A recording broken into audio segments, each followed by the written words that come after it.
نستعينه ونستغفره ونعوذ بالله من شرور أنفسنا ومن سيئات أعمالنا من يهده الله فلا مضل له ومن يضلله فلا هادي له وأشهد أن لا إله إلا الله وحده لا شريك له وأشهد أن محمدا عبده ورسوله صلى الله تعالى عليه وعلى آله وصحبه وسلم تسليما كثيرا يا أيها الذين آمنوا اتقوا الله حق تقاته ولا تموتن إلا وأنتم مسلمون يا أيها الناس اتقوا ربكم الذي خلقكم من نفس واحدة وخلق منها زوجها وبث منهما رجالا كثيرا ونساء واتقوا الله الذي تساءلون به والأرحام إن الله كان عليكم رقيبا يا أيها الذين آمنوا اتقوا الله وقولوا قولا سديدا يصلح لكم أعمالكم ويغفر لكم ذنوبكم ومن يطع الله ورسوله فقد فاز فوزا عظيما أما بعد فأعوذ بالله من الشيطان الرجيم ذلك عيسى ابن مريم قول الحق الذي فيه يمترون ما كان لله أن يتخذ من ولد سبحانه إذا قضى أمرا فإنما يقول له كن فيكون وإن الله ربي وربكم فاعبدوه وإن الله ربي وربكم فاعبدوه هذا صراط مستقيم আল্লাহ পাক রব্বুল আলামিনের সমস্ত প্রশংসা যে আল্লাহ পাক আমাদের সৃষ্টি করেছেন এবং আমাদের হিদায়াত দান করেছেন আলহামদুলিল্লাহ।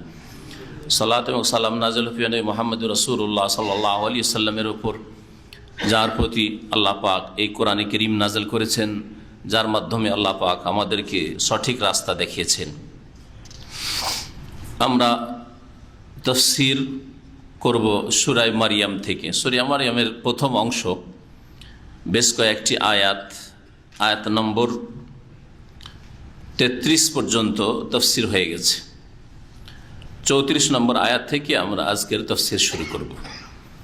এর আগে আল্লাহ পাক রব্বুল আলামিন ঈসা আলাইহিস সালামের জন্মের ঘটনা এবং তার মায়ের গর্ভধারণের যে কাহিনী বর্ণনা করেছেন। কোরআনে কারিমে যা রয়েছে তা আমরা বিশ্বাস করি, আর ততটাই আমাদের জন্য যথেষ্ট, যদি নবী করিম সাল্লাল্লাহু আলাইহি সাল্লামের হাদিসে এমন কিছু বাড়তি কথা না থাকে। কারণ প্রাচীন যুগের বিশুদ্ধ ইতিহাস, সত্য ইতিহাস জানার জন্য কোরআন এবং হাদিস ছাড়া আর কোনো সূত্র তেমন নেই।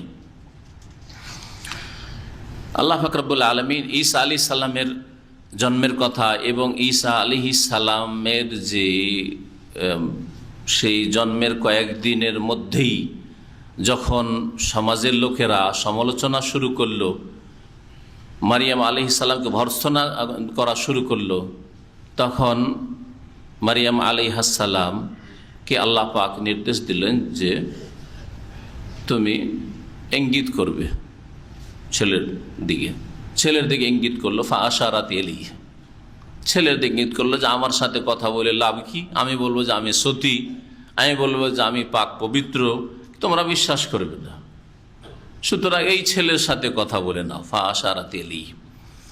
তখন জাতিরা বলেছিল, কালু কি বলেছিল, কাইফা নুকাল্লিমু মান কানা ফিল মাহদি সাবিয়্যা, এমন শিশুর সাথে কি করে আমরা কথা বলতে পারি, আর কিভাবে কথা বলা সম্ভব? মান কানা ফিল মাহদি, যে এখন মায়ের কোলে রয়েছে, সাবিয়্যা শৈশবে, এই শিশুর সাথে কি করে কথা বলা সম্ভব? অসম্ভব কথা কেন বলো? তখনই ঈসা আলাইহিস সালামের বাকশক্তি খুলে গেল। তিনি কি বলেছিলেন? কাল, তিনি বলেন ইন্নী আব্দুল্লাহ, আমি আল্লাহ পাকের বান্দা, আল্লাহর বান্দা, ইবনুল্লাহ নই, আল্লাহ পাকের সন্তান নই। তাহলে এতে খ্রিস্টানদের খণ্ডন হয়ে গেল যে ঈসা আলাইহিস সালাম আল্লাহ পাকের বান্দা। আতানিয়াল কিতাব, আমাকে আল্লাহ পাক রব্বুল আলামিন কিতাব দিয়েছেন, ইনজিল দান করেছেন, মানে দেবেন। আল্লাহ পাক রব্বুল আলামিন বাকশক্তি খুলিয়ে দিলেন এবং ভবিষ্যতে যা হবে তা ঈসা আলাইহিস সালাম বলতে শুরু করে। আতানিয়াল কিতাব, কোনো কিছু, কোনো ঘটনা সম্পর্কে যদি নিশ্চিত থাকে যেটা হবে, কোরআনে কারিমে ভবিষ্যতের কথাকে অতীত বাক্য দিয়ে ব্যক্ত করা হয়েছে। যেন কাদ আফলাহাল মুমিনুন, মুমিনরা সফল কাম হয়েই গেছে, মুমিনরা সাকসেসফুল হয়েই গেছে। কাদ আফলাহা হয়ে গেছে না হবে? হবে। মুমিন কামিয়াব হবে, মুমিনদের ভবিষ্যৎ উজ্জ্বল। বিষয়টি যেহেতু নিশ্চিত, সেই জন্য যেমন অতীতের কোনো সত্য ঘটনা নিশ্চিত হয়েছে, ঠিক ঠিক তেমনি ভবিষ্যৎ হলেও তাতে কোনো সন্দেহ নেই। এই জন্য পাস্ট টেন্স দিয়ে, অতীত কাল দিয়ে ব্যক্ত করা হয়েছে ভবিষ্যতের কথাকে। তিনি বলেন আতানি আল কিতাব, আমাকে কিতাব দেওয়া হয়েছে মানে দেওয়া হবে। ওয়াজা আলানি নবিয়া, আর আমাকে নবী আল্লাহ পাক করেছেন মানে করবেন। আমার ভাগ্যে আল্লাহ লিখে রেখেছেন যে আমাকে নবী করবেন। ওয়াজা আলানি মোবারাকা, আর আমাকে আল্লাহ পাক বরকতপূর্ণ করেছেন, আমার মধ্যে আল্লাহ পাক বরকত দান করেছেন। তার মানে আমি অবৈধ সন্তান নই, আমি জারজ সন্তান নয়, যে বিনা বাপে জন্মেছি সেই জন্য তোমরা বলবে যে জারজ সন্তান, হারাম সন্তান এসছে, না, কখন না। কারণ জারজ সন্তান মোবারক হইতে পারে না, বরকতময় হতে পারে না, যার আসল হচ্ছে হারাম। ওয়াজা আলানি মোবারাকান আইনামা কুনতু, যেখানেই থাকি না কেন, যে অবস্থায় থাকি না কেন। ও আউসানি বিসসালাতি ওয়াজ যাকাত, আর আমাকে আল্লাহ পাক নির্দেশ দান করেছেন সালাতের আর যাকাতের। মা দুমতু হাইয়া, যতদিন আমি জীবিত থাকবো, বেঁচে থাকবো।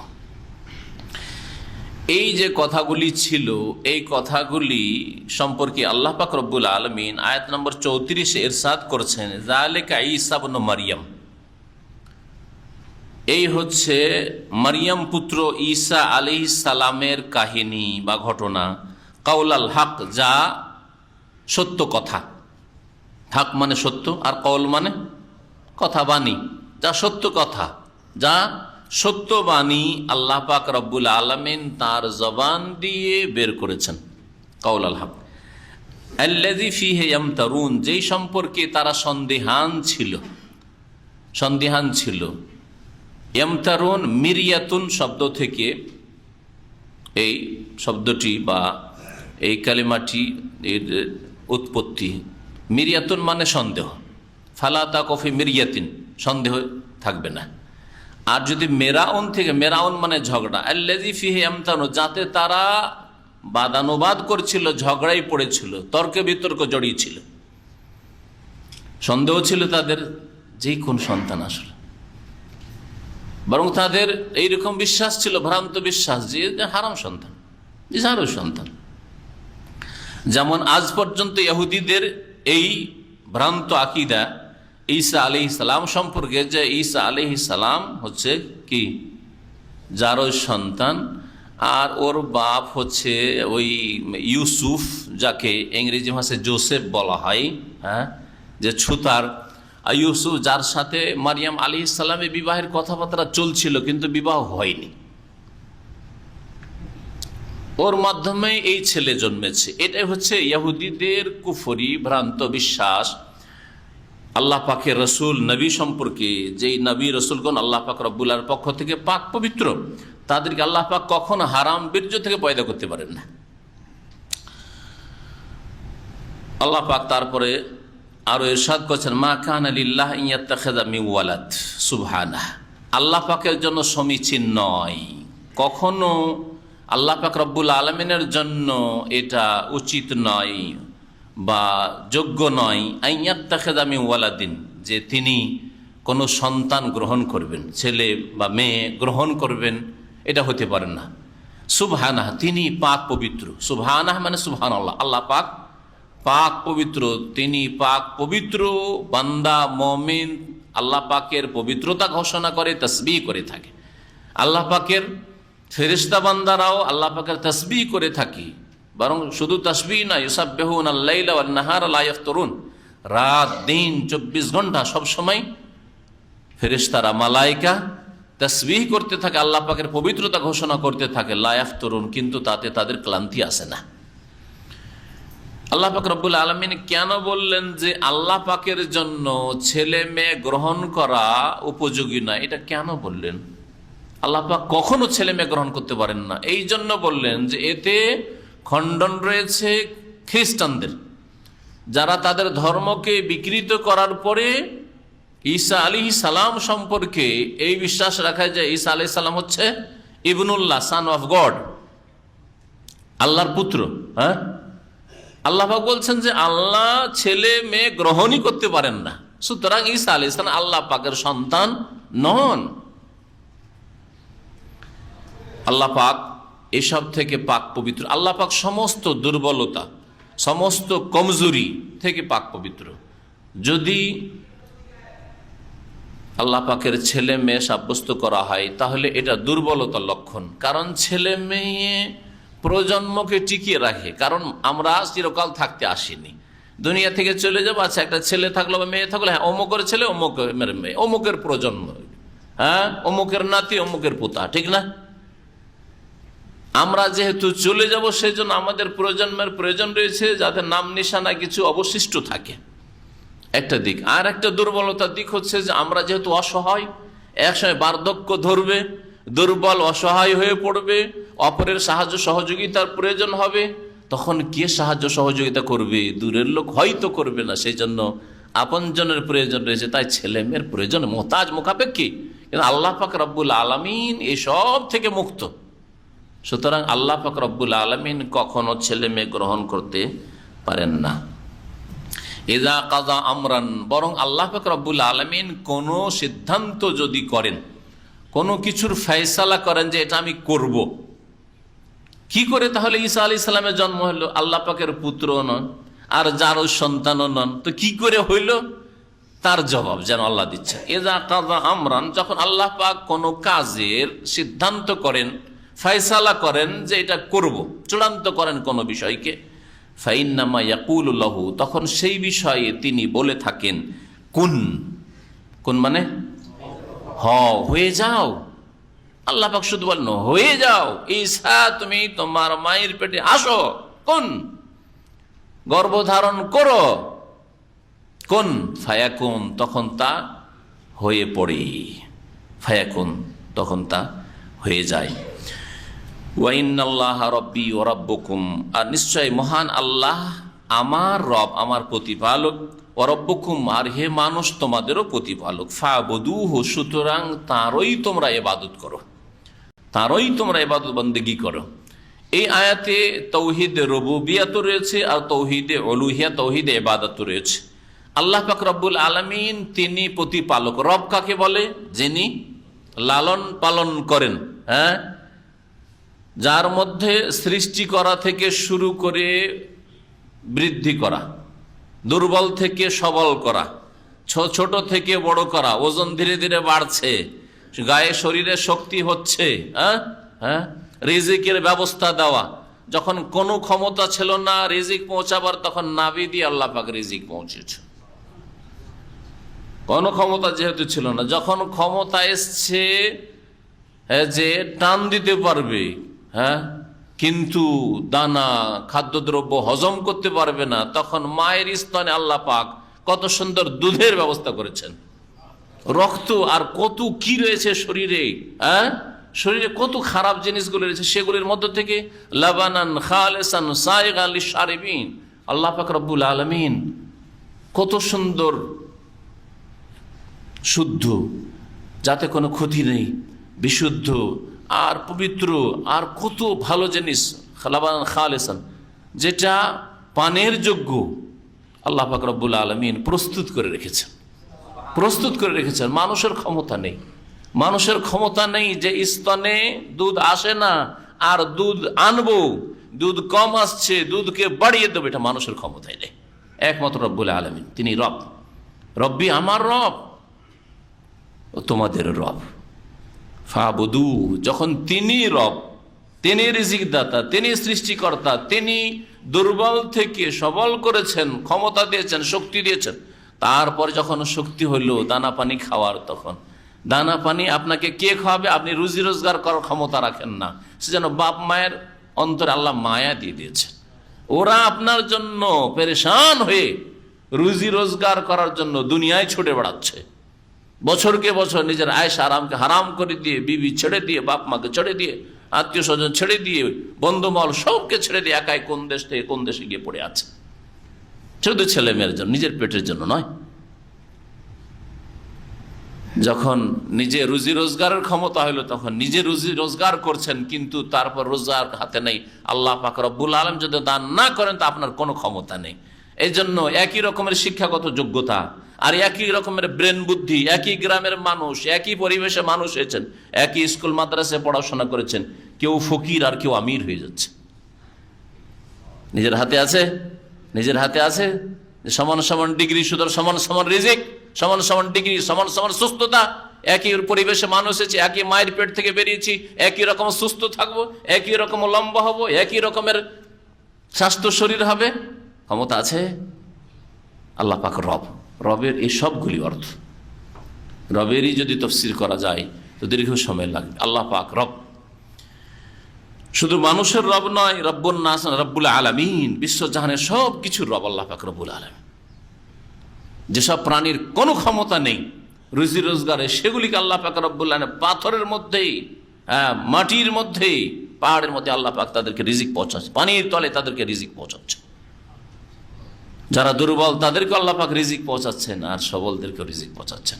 ছোট ছোট মাছ, ছোট ছোট কীট পতঙ্গ যে পানিতে রয়েছে, তাদের বিশেষ রিজিকের আল্লাহ ব্যবস্থা করেছে। আবার বড় বড় মাছ, তাদের জন্য অনেক রিজিক লাগবে, তাদের জন্য আল্লাহ পাক রিজিকের ব্যবস্থা করেছে। ওয়াইনাল্লাহ রব্বি ওয়া রব্বুকুম, নিশ্চয়ই আল্লাহ পাক তিনি আমার রব এবং তোমাদের রব। যখন আল্লাহ হলেন রব, সবকিছুই দিলেন আল্লাহ, সৃষ্টি করলেন আল্লাহ, সুস্থ রাখলেন আল্লাহ, রিজিক দিলেন আল্লাহ, বাড়ালেন আল্লাহ, শক্তিশালী করলেন আল্লাহ, তো মাথা ঝুঁকাবে কার সামনে? দেবদেবীর সামনে, মাজারে গিয়ে, জিলানির সামনে, চিস্তির সামনে, শাহজালাল আটরশিতে গিয়ে ফাবুদু, একমাত্র তার ইবাদত করো, তাকেই সেজদা করো, তার সামনে রুকু করো, তার জন্য কোরবানি করো, তার জন্য রোজা রাখো, তার জন্য মান্নত করো, তার জন্য জবাই করো, তার নামে জবাই করো, তার নৈকট্য লাভের জন্য, সন্তুষ্টির জন্য জবাই করো, তার কাছেই সবকিছুই চাও। ফাবুদু, সুতরাং তারই ইবাদত করো। রব্বি ওয়া রব্বাকুম, তৌহিদের রুবুবিয়াত, একমাত্র আল্লাহ রব, আমাদের রব প্রতিপালনকারী কেউ নেই, একমাত্র ইবাদত তার। ফাবুদু, সুতরাং তারই ইবাদত করো, তৌহিদে উলুহিয়াত বা তৌহিদে ইবাদত। বিদাতিরা বলে যে তৌহিদের ভাগ, তৌহিদে রুবুবিয়াত, তৌহিদে উলুহিয়াত, আসমা সিফাত কোথায় আছে কোরআন হাদিস? এগুলো বানানো কথা। মূর্খরা তো কোরআন হাদিস বুঝে না, ওরা দুনিয়ার অনেক কিছুই বুঝে যেগুলি আল্লাহ পাক বুঝা ফরজও করেননি হয়তো। ভুলগুলি বুঝে, অন্তর বাঁকা হয়ে গেছে। ফাম্মাল্লাযী ফী কুলুবিহিম যায়গ, তাদের অন্তর বাঁকা, কিন্তু কোরআন হাদিস বুঝার তৌফিক হয় না। ফাবুদু, একমাত্র তার ইবাদত বন্দেগী করো, সমস্ত ইবাদত বন্দেগী তার জন্য। তাহলে ইবাদত কোনগুলি জানতে হবে। আল্লাহর উপর আস্থা রাখা ইবাদত, মান্নত করা ইবাদত, জবাই করা ইবাদত, আল্লাহর নামে জবাই হইতে হবে, আল্লাহর নৈকট্য লাভের জন্য জবাই, আল্লাহর সন্তুষ্টির জন্য জবাই হইতে হবে। বিসমিল্লাহ আল্লাহু আকবার দিয়েই জবাই করলেন, কিন্তু খাসিটা বাড়িতে জবাই নয়, কোরবানির দিনে জবাই না, ওরসের দিনে মাজারে গিয়ে জবাই হবে। বড় শিরক। লানাল্লাহু মান যাবাহা লিগাইরিল্লাহ, সহিহ মুসলিমের হাদিস। আল্লাহ পাকের অভিসম্পদ, লানত রয়েছে ওই সব মানুষের উপর যারা আল্লাহ ছাড়া অন্যের সন্তুষ্টির জন্য, অন্যের জন্য জবাই করে। ফাবুদু, একমাত্র তার ইবাদত করো। হাযা সিরাতুম মুস্তাকিম, এটাই হচ্ছে সহজ সরল পথ, এটা হচ্ছে সিরাতে মুস্তাকিম। যেই সরল পথ কামনা করার জন্য আল্লাহ পাক শিখিয়ে দিয়েছেন কোরআনে কারিমের শুরুতে, প্রথম সূরাতেই, ইয়াকা না'বুদু ওয়া ইয়াকা নাস্তাঈন ইহদিনাস সিরাতাল মুস্তাকিম। আল্লাহ ইয়াকা না'বুদু, একমাত্র তোমারই ইবাদত করি, সব ইবাদত তোমার, তোমারই ইবাদত করি, ইবাদত আর কারো করি না। ওয়ালা না'বুদু গায়রাক ওয়া ইয়াকা নাস্তাঈন, একমাত্র তোমার কাছেই সাহায্য চাই, আর কারো কাছে সাহায্য চাই না। মাদাদ ইয়া ফলান ইয়া অমুক বলি না, আল্লাহর কাছেই মদদ চাই, আল্লাহর কাছে সাহায্য চাই, আল্লাহর কাছেই দয়া চাই। ওয়া ইয়াকা নাস্তাঈন ইহদিনাস সিরাতাল মুস্তাকিম, আল্লাহ আমাদেরকে সরল পথ দেখাও, সোজা পথ দেখাও। ইহদিনাস সিরাতাল মুস্তাকিম, সরল পথ কোন পথ? পুরস্কৃতদের পথ। সিরাতাল্লাযীনা আনআমতা আলাইহিম, যাদেরকে আল্লাহ পাক নিয়ামত দান করেছেন দিন দুনিয়ার, যাদেরকে আল্লাহ পাক পুরস্কৃত করেছেন, যারা নবী, রসুল, সিদ্দিক, শাহাদা, সালেহীন, তাদের পথ দেখাও। গায়রিল মাগদুবি আলাইহিম, গজব প্রাপ্ত, আল্লাহর ক্রোধ যাদের উপর হয়েছে, আল্লাহ তাদের পথ দেখাইও না। ইহুদিদের পথে নিয়ে যেও না, যারা জেনে শুনে অন্যায় কাজ করেছে। মানুষ সমাজে যারা জানে তারপরে ভুল করে, অন্যায় করে, তাদের পথে নিয়ে যেও না। আর ওয়ালাদ-দাল্লিন, আর গুমরা পথভ্রষ্ট যারা না জেনে ভুল করে, তাদের পথেও নিয়ে যেও না। যেমন খ্রিস্টানরা রয়েছে, আর ওদেরই অনুসারী যারা জানলেও না, আর মানলেও না, শুনলেও না, পালনও করলো না, তাদের পথে নিয়ে যাও না। জানার তৌফিক দাও। নবী রাসূলগণ জেনেছেন, সিদ্দিক শহীদরা জেনেছেন, নেক লোকেরা জেনেছেন, মেনেছেন, পালন করেছেন, তাদের পথ হচ্ছে সিরাতে মুস্তাকিম। হাযা সিরাতু মুস্তাকিম, এই হচ্ছে সিরাতে মুস্তাকিম। তাহলে সিরাতে মুস্তাকিম হচ্ছে একমাত্র আল্লাহ পাকের ইবাদত বন্দি করা, একমাত্র আল্লাহকে রব জানা, একমাত্র আল্লাহ পাক রব্বুল আলামিনের বিধান কায়েম করা, একমাত্র আল্লাহ প্রদত্ত কোরআন এবং হাদিসের বাস্তবায়ন করা। আল্লাহ পাক তারপরে বলছেন ফাখতালাফাল আহজাবু মিন বাইনিহিম, তাদের মাঝে যে বিভিন্ন দল ছিল তারা মতবিরোধ সৃষ্টি করল। ঈসা আলাইহিস সালাম সম্পর্কে তাদের মাঝে যে বিভিন্ন দল ছিল তারা মতবিরোধ সৃষ্টি করলো, আপোষে মতভেদ করলো।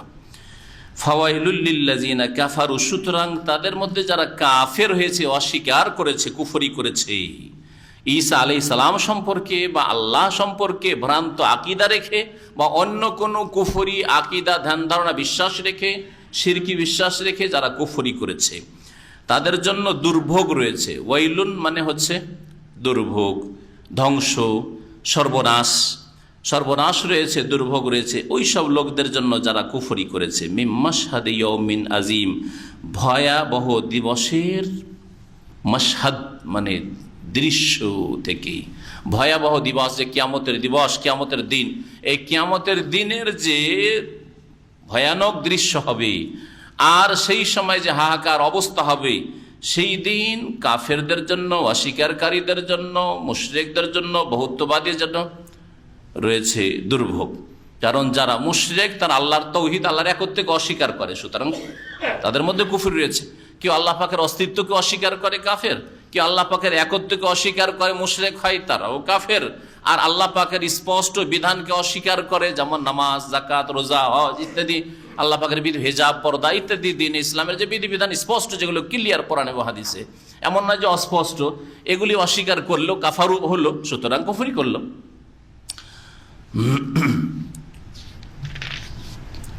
আল্লাহ পাক রব্বুল আলামিন তারপরে ইরশাদ করছেন আসমে বিহিম ওয়া আবসির। এখানে একটি কথা আরো বলা ভালো, যা তাফসীর কারবান বলেছেন যে ঈসা আলাইহিস সালাম সম্পর্কে ফাখতালাফাল আহজাবু মিন বাইনিহিম, তাদের মাঝে থেকে বিভিন্ন দলগুলি, হিজবুন মানে এক দল আর আহজাব মানে বহু দল, বিভিন্ন দলগুলি তারা মতবিরোধ সৃষ্টি করলো ঈসা আলাইহিস সালাম সম্পর্কে।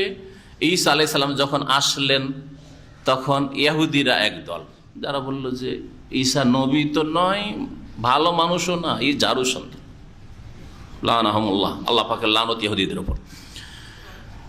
এই একটি দল। খ্রিস্টানরা কয়েক দলে বিভক্ত হইল। যেমন প্রসিদ্ধ আজকালও ঈসা আলাইহিস সালামের ধর্মকে বিকৃত করার পরে বিশেষ করে তিন ভাগে বিভক্ত হয়েছে। আজকাল প্রসিদ্ধ তিনটি দল রয়েছে, এছাড়াও বহু উপদল রয়েছে, কিন্তু মোটামোটা যেগুলি বড় দল, তিন দলে বিভক্ত হয়েছে খ্রিস্টানরা। একটি দল হচ্ছে প্রোটেস্ট্যান্ট বলা হয় ইংরেজিতে ওদেরকে। এদের আকীদা যে ঈসা আলাইহিস সালাম হচ্ছেন কি ইবনুল্লাহ, আল্লাহ পাকের পুত্র, আল্লাহ পাকের পুত্র, এই আকীদা। তাহলে এই এক দল বেরোলো, আসলটা গেল ভ্রান্ত, ইহুদিরাও ভ্রান্ত গুমরাহ, আর এরাও গুমরাহ যারা বললো ঈসা আলাইহিস সালাম কি আল্লাহর পুত্র। আর এক দল হচ্ছে ক্যাথলিক, এরা বললো যারা আল্লাহ হচ্ছে ইন্নাল্লাহ সালেসু সালাসা, কোরআনে কারিমে তিনটি বিষয়কে আল্লাহ পাক উল্লেখ করেছেন। এই তিনটি যে পরস্পর বিরোধী দল, যা নবী সাল্লাল্লাহু আলাইহি সাল্লামের ওপর কোরআন নাযিল হওয়ার জামানার আগেই তারা বিভক্ত হয়ে পড়েছিল, সেজন্য কোরআনে কারিমে এই বিষয়গুলিকে উল্লেখ করা হয়েছে। আল্লাহ বলছেন যে খ্রিস্টানদের একদল বলেছে ইন্নাল্লাহ সালেসু সালাসা, আল্লাহ পাক তিনের তৃতীয়, আল্লাহ হচ্ছে তিনের তৃতীয়, মানে খোদা, এলাহ, মাবুদ, হচ্ছে তিন, ঈসা আলাইহিস সালাম, ঈসার মা আর ঈসা আল্লাহ। তাহলে তিনের তৃতীয় কে? আল্লাহ। মানে আল্লাহ পাকের শরীক মারিয়াম আলাইহিস সালাম, আল্লাহ পাকের শরীক পার্টনার হচ্ছে ঈসা আলাইহিস সালাম। তৃত্ববাদ, এই জন্য খ্রিস্টানদের এই ধর্মকে বলা হয় তৃত্ববাদ। তিন এলাহ, তিন মাবুদে বিশ্বাসী, তিন উপাস্য বিশ্বাসী। আর যাদের বহু দেবদেবী রয়েছে, বহু মাজারের পূজা করে, ওরা হচ্ছে বহুত্ববাদী মুশরিক। আর একটি দল হচ্ছে খ্রিস্টানদের মধ্যে, তাদের নাম হচ্ছে অর্থোডক্স। এই অর্থোডক্স, এদের ধারণা, এদের ভ্রান্ত বিশ্বাস যে যিনি আল্লাহ তিনি ঈসা, যিনি আল্লাহ তিনি ঈসা। কোরআনে কারিমে এই বিষয়টি উল্লেখ করা হয়েছে। হাফেজ সাহেবেরা হয়তো আয়াত মুখস্থ রাখেন যে ইন্নাল্লাহু হুয়াল মাসীহু ইবনু মারইয়াম। খ্রিস্টানরা কি বলেছিল? যে আল্লাহ হচ্ছে মরিয়ম পুত্র মসিহ। যিনি আল্লাহ তিনি হচ্ছেন আল মাসীহু ইবনু মারইয়াম, মারিয়াম পুত্র মসিহ মানে ঈসা আলাইহিস সালাম। তাহলে যিনি আল্লাহ তিনি ঈসা। আল্লাহ পাক এই চারটি দল, তাহলে ইহুদি একটা দল আর খ্রিস্টানদের এই তিনটি দল, এই চারটি দল আর এইরকম বহু উপদলও পয়দা হয়েছে তাদের মধ্যে বিভিন্ন বিষয় নিয়ে। আল্লাহ তাদের সম্পর্কে বলছে ফাখতালাফাল আহজাব মিন বাইনিহিম, এদের মাঝে বিভিন্ন দলগুলি মতবিরোধ সৃষ্টি করল। এই চারটি দলই হচ্ছে পথভ্রষ্ট গুমরাহ, যারা কুফরি কথা বলেছে। আর কোরআনে কারীম সত্য পেশ করেছে, দ্বীনে হক পেশ করেছে ঈসা আলাইহিস সালাম সম্পর্কে। ঈসা আলাইহিস সালামের যথাযথ মর্যাদা, যেই মর্যাদায় বাড়াবাড়ি অতিরঞ্জন নেই, আর যে মর্যাদায় নামিয়ে দেওয়া নেই, মানহানি করাও নেই, তা পেশ করেছে। তা হচ্ছে কালা ইন্নী আব্দুল্লাহ। ঈসা আলাইহিস সালাম কি বলেছিলেন? যে আমি আল্লাহ পাকের বান্দা, আল্লাহ পাকের অংশীদার নেই। বান্দা কখনো অংশীদার হইতে পারে, আল্লাহ পাকের পার্টনার হইতে পারে না। আর বান্দা স্বয়ং আল্লাহ হইতে পারে না, হ্যাঁ তাই না? আর বান্দা আল্লাহর পুত্র হইতে পারেন না, কারণ কেউ নিজের ছেলেকে গোলাম বলবে না। কোন মানুষ পৃথিবীতে আছে যে নিজের ছেলেকে বলে এটা আমার চাকর বলবে? তার আল্লাহ পাকের পুত্রই যদি হয় তো আল্লাহ কেন আব্দুল্লাহ বলবেন? আর ছেলেই কি করে বলতে পারেন যে আমি আল্লাহর বান্দা, আমি আল্লাহর পুত্র বলতেন? এটা হচ্ছে হক, যে হক কোরআনে কারীম পেশ করেছে। তাহলে সত্য দিন হচ্ছে দিন ইসলাম, সত্য দিন হচ্ছে আল কোরআনুল কারীম। সত্য কথা ঈসা আলাইহিস সালাম সম্পর্কে, ঈসা আলাইহিস সালাম মা সম্পর্কে আল কোরআন পেশ করেছে। বিকৃত বাইবেলে নেই সত্য ধর্ম, বিকৃত হয়ে গেছে।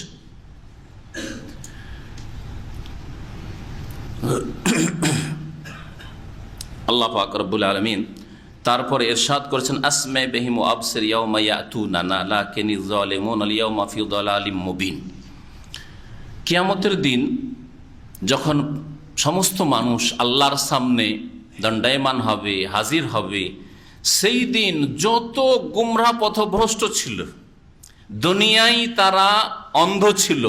অন্ধ ছিল কি থেকে? চোখ থাকা সত্ত্বেও তারা সত্য আর মিথ্যার মাঝে, হক আর বাতিলের মাঝে পার্থক্য করতো না, ভালো মন্দের মাঝে পার্থক্য করতো না। কোনটা ঠিক পথ আল্লাহর দিন আর কোনটা ভুল মানুষের তৈরি করা যাচাই বাছাই করতো না। আজকাল অধিকাংশ মুসলিমদের অবস্থা, দুনিয়ার ব্যাপারে খুব মাশাআল্লাহ চালাক চতুর, দুনিয়ার ব্যাপারে তদন্ত করতে বাহাদুর, কোন ব্যবসা বিজনেস, কোন কাজকর্ম, কোন দেশে গেলে বেশি লাভ আছে, কোন দেশে আজকাল স্যালারি ভালো, হ্যাঁ সব জানে। কিন্তু দিনের ক্ষেত্রে যদি বলেন যে এতগুলি আমাদের দেশের যে আকীদা, এর মধ্যে কোনটা ঠিক আপনি তদন্ত করবেন না, কোনো প্রয়োজন করে না, কোনো প্রয়োজন, মাথা ব্যথা নেই যে কোনটা হক কোনটা বাতিল যাচাই করবে না, পড়াশোনা করবে না। সত্য দিন কোথা থেকে নিতে হবে তার হদিসই নেই তার কাছে। কোরআন এবং হাদিস পড়াশোনা করতে হবে, কোরআন হাদিস জানতে হবে এবং সেখান থেকে সত্য দিন নেওয়ার চেষ্টা করতে হবে। সাহাবাই কেরামদের জামানায় যেই দিন ছিল সেই দিন পেতে হবে, তাবেইন জামানায় যে দিন ছিল সেই দিন পেতে হবে। সেই দিনে কি এত বিভক্তি ছিল, এত কি বিদাত শিরক ছিল, কোন শিরক বিদাত ছিল, এতগুলি নাম ছিল, তাহলে এসব জিনিস নিয়ে চিন্তা করবে না? আল্লাহ পাক রব্বুল আলামিন বলছেন যে এরা দুনিয়াতে অন্ধ ছিল সত্য দেখা থেকে, দুনিয়াতে এরা বধির ছিল, এরা ভালো কথা শুনতো না, ভালো কথা জানতো না, কিন্তু আমার সামনে যখন হাজির হবে তখন তারা একেবারে স্পষ্ট সব কথাই শুনবে, স্পষ্ট সব কিছু দেখবে। আল্লাহ পাক বলছেন আসমে বিহিম ওয়া আবসির, এই দুটো হচ্ছে আশ্চর্য প্রকাশের বাক্য বা কালেমা। আসমে বেহিম আবসির মানে মা আসমা বেহিম অমা আবসারা বেহিম, মানে এরা কতই না ভালো শুনবে, কত না স্পষ্ট শুনবে, আর কতই না স্পষ্ট দেখবে। ইয়াউমা ইয়াতুনা, ওই দিন যেই দিন আমার কাছে তারা আগমন করবে, কিয়ামতের মাঠে বিচার দিবসে আসবে। তাহলে যেই দিন আল্লাহ পাকের সামনে আসবে সেই দিন মানুষ, যে কোনো মানুষ, সৎ লোক হোক অসৎ লোক হোক, স্পষ্ট শুনবে আর স্পষ্ট দেখবে, সব কিছু দেখবে, একে অপরকে দেখবে, আর যা সেখানে হবে সব কিছুই প্রত্যক্ষ করবে। লাকিন যালিমুন আল ইয়াউমা, কিন্তু জালেমরা আজকের দিনে, মানে এই পৃথিবীতে, ফি দালালিম মুবিন, সুস্পষ্ট ভ্রষ্টতায় রয়েছে, গুমরাহিতে পড়ে রয়েছে। ওয়া আনজিরহুম ইয়াউমাল হাসরা, নবীকে আল্লাহ পাক বলছেন যে হে নবী, তুমি মানব জাতিকে পরিতাপের দিবস থেকে সতর্ক করে দাও। ইয়াউমুল হাসরা, পরিতাপের দিন, আক্ষেপের দিন। কোন দিন? কিয়ামতের দিন, বিচার দিবস। বিচার দিবসের নাম ইয়াউমুল কিয়ামা। সেই দিনের অনেকগুলি নাম আছে, আল কারিয়া, আল হাক্কা, তাই না? ওই দিনের নাম হচ্ছে আসা, ওই দিন হচ্ছে ইয়াউমুল হিসাব, না? বহু নাম রয়েছে, তার মধ্যে একটি নাম হচ্ছে ইয়াউমুল হাসরা। কিয়ামতের দিনের নাম কি? ইয়াউমুল হাসরা। হাসরাতুন মানে হচ্ছে আফসুস, হাসরাতুন মানে হচ্ছে আক্ষেপ, হাসরাতুন মানে হচ্ছে পরিতাপ। পরিতাপের দিবস কেন বলা হইল? ওই দিনে সৎ লোকও পরিতাপ করবে, আক্ষেপ করবে, আর অসৎ লোকও আক্ষেপ করবে। সৎ লোক আক্ষেপ করবে যে হাই, 60 বছর 70 বছর জীবনে এত অল্প ভালো কাজ করে এসেছি, কেন আরও কেন ভালো করিনি? শুধু 5 ওয়াক্ত নামাজ পড়েছি, সুন্নাতটাও ঠিক করে পড়িনি, কেন? যদি এই 10 রাকাত 12 রাকাত সুন্নাতটা ভালো করে পড়তাম। ফরজটা তো ঠিক পড়েছি, কিন্তু এই সুন্নতগুলিতে কেন অবহেলা করেছি? ফরজটা তো পড়েছি, কিন্তু কিয়ামুল লাইল তারাবিটা কেন অবহেলা করেছি? ফরজটা তো পড়েছি, কিন্তু রমজান মাসে একটা খতম কোরআনও পড়ার তৌফিক হয়নি, কেন? কোরআনটা শিখার কেন তৌফিক হয়নি? হ্যাঁ, সুন্নাত পড়েছি, তাহাজ্জুদ পড়ার কেন তৌফিক হয়নি? নামাজ পড়েছি, দাড়ি রাখার কেন তৌফিক হয়নি? নামাজ পড়েছি, রোজা রেখেছি, জাকাত দিয়েছি, সব করেছি, কিন্তু বিড়ি সিগারেট ছাড়ার কেন তৌফিক হয়নি? এইভাবে যারা ভালো কাজও করেছে তারাও আক্ষেপ করে যে হাই হাই হাই, সবাইটাকে আরো কেন ভালো কাজে লাগাইনি, আরো কেন ভালো কাজে লাগাইনি, আরো কেন ভালো কাজে লাগাইনি। যেমন সৌদি আরব থেকে যখন এক্সিট লেগে চলে যাবেন, 10টা বছর থেকে গেছেন, তেমন কিছু করতে পারেননি, 8 ঘন্টা ডিউটি করেছেন আর 16 ঘন্টা ঘুমিয়েছেন, ঠিক না? 8 ঘন্টা ঘুমিয়েছেন, আর জুমার দিনে একটা জায়নামাজ নিয়ে দৌড় দিয়েছেন। মসজিদে তো জায়গা পাবো না, 11টার সময় জাগলাম, গোসল করলাম, 11:30টায় পৌঁছিব, মসজিদে তো জায়গা নেই আমার মতো অপদার্থ লোকের জন্য, শুধু একটা জায়নামাজ হাতে করে দৌড় দিলেন মসজিদে গিয়ে। এইরকম সময় কাটিয়েছেন, ঘুম আর ঘুম, ঘুম আর ঘুম, আর অলসতার গাফিলতি, আর না হইলে আজে বাজে বন্ধু বান্ধবের সাথে আড্ডা দেওয়া, এসব করেছেন। দেশে যাওয়ার পরে আক্ষেপ করবেন, হাই অনেক সুযোগ সুবিধা ছিল, অনেকে আমাদের সাথে গিয়ে পার্ট টাইম করেছে, অনেকে ওভার টাইম করেছে, আমি ওভার টাইমও না, পার্ট টাইমও না, ওইসব কিছু না, আর দিন শিখাও না। অনেকে গিয়ে আফসোস করবেন দেশে গিয়ে যে দেশে ইসলাম শিখার কোনো ব্যবস্থা নেই। হয়তো আল্লাহ পাক হেদায়েত করলেন আপনাকে দেশে গিয়ে, এইখানে হেদায়েত হইলেন না। অনেকের এইরকম হবে, অনেকের ভাগ্যে এইরকম জুটবে যে এখানে ইসলামের দিকে ফিরার তৌফিক হলো, মন মানসিকতা তৈরি হলো না।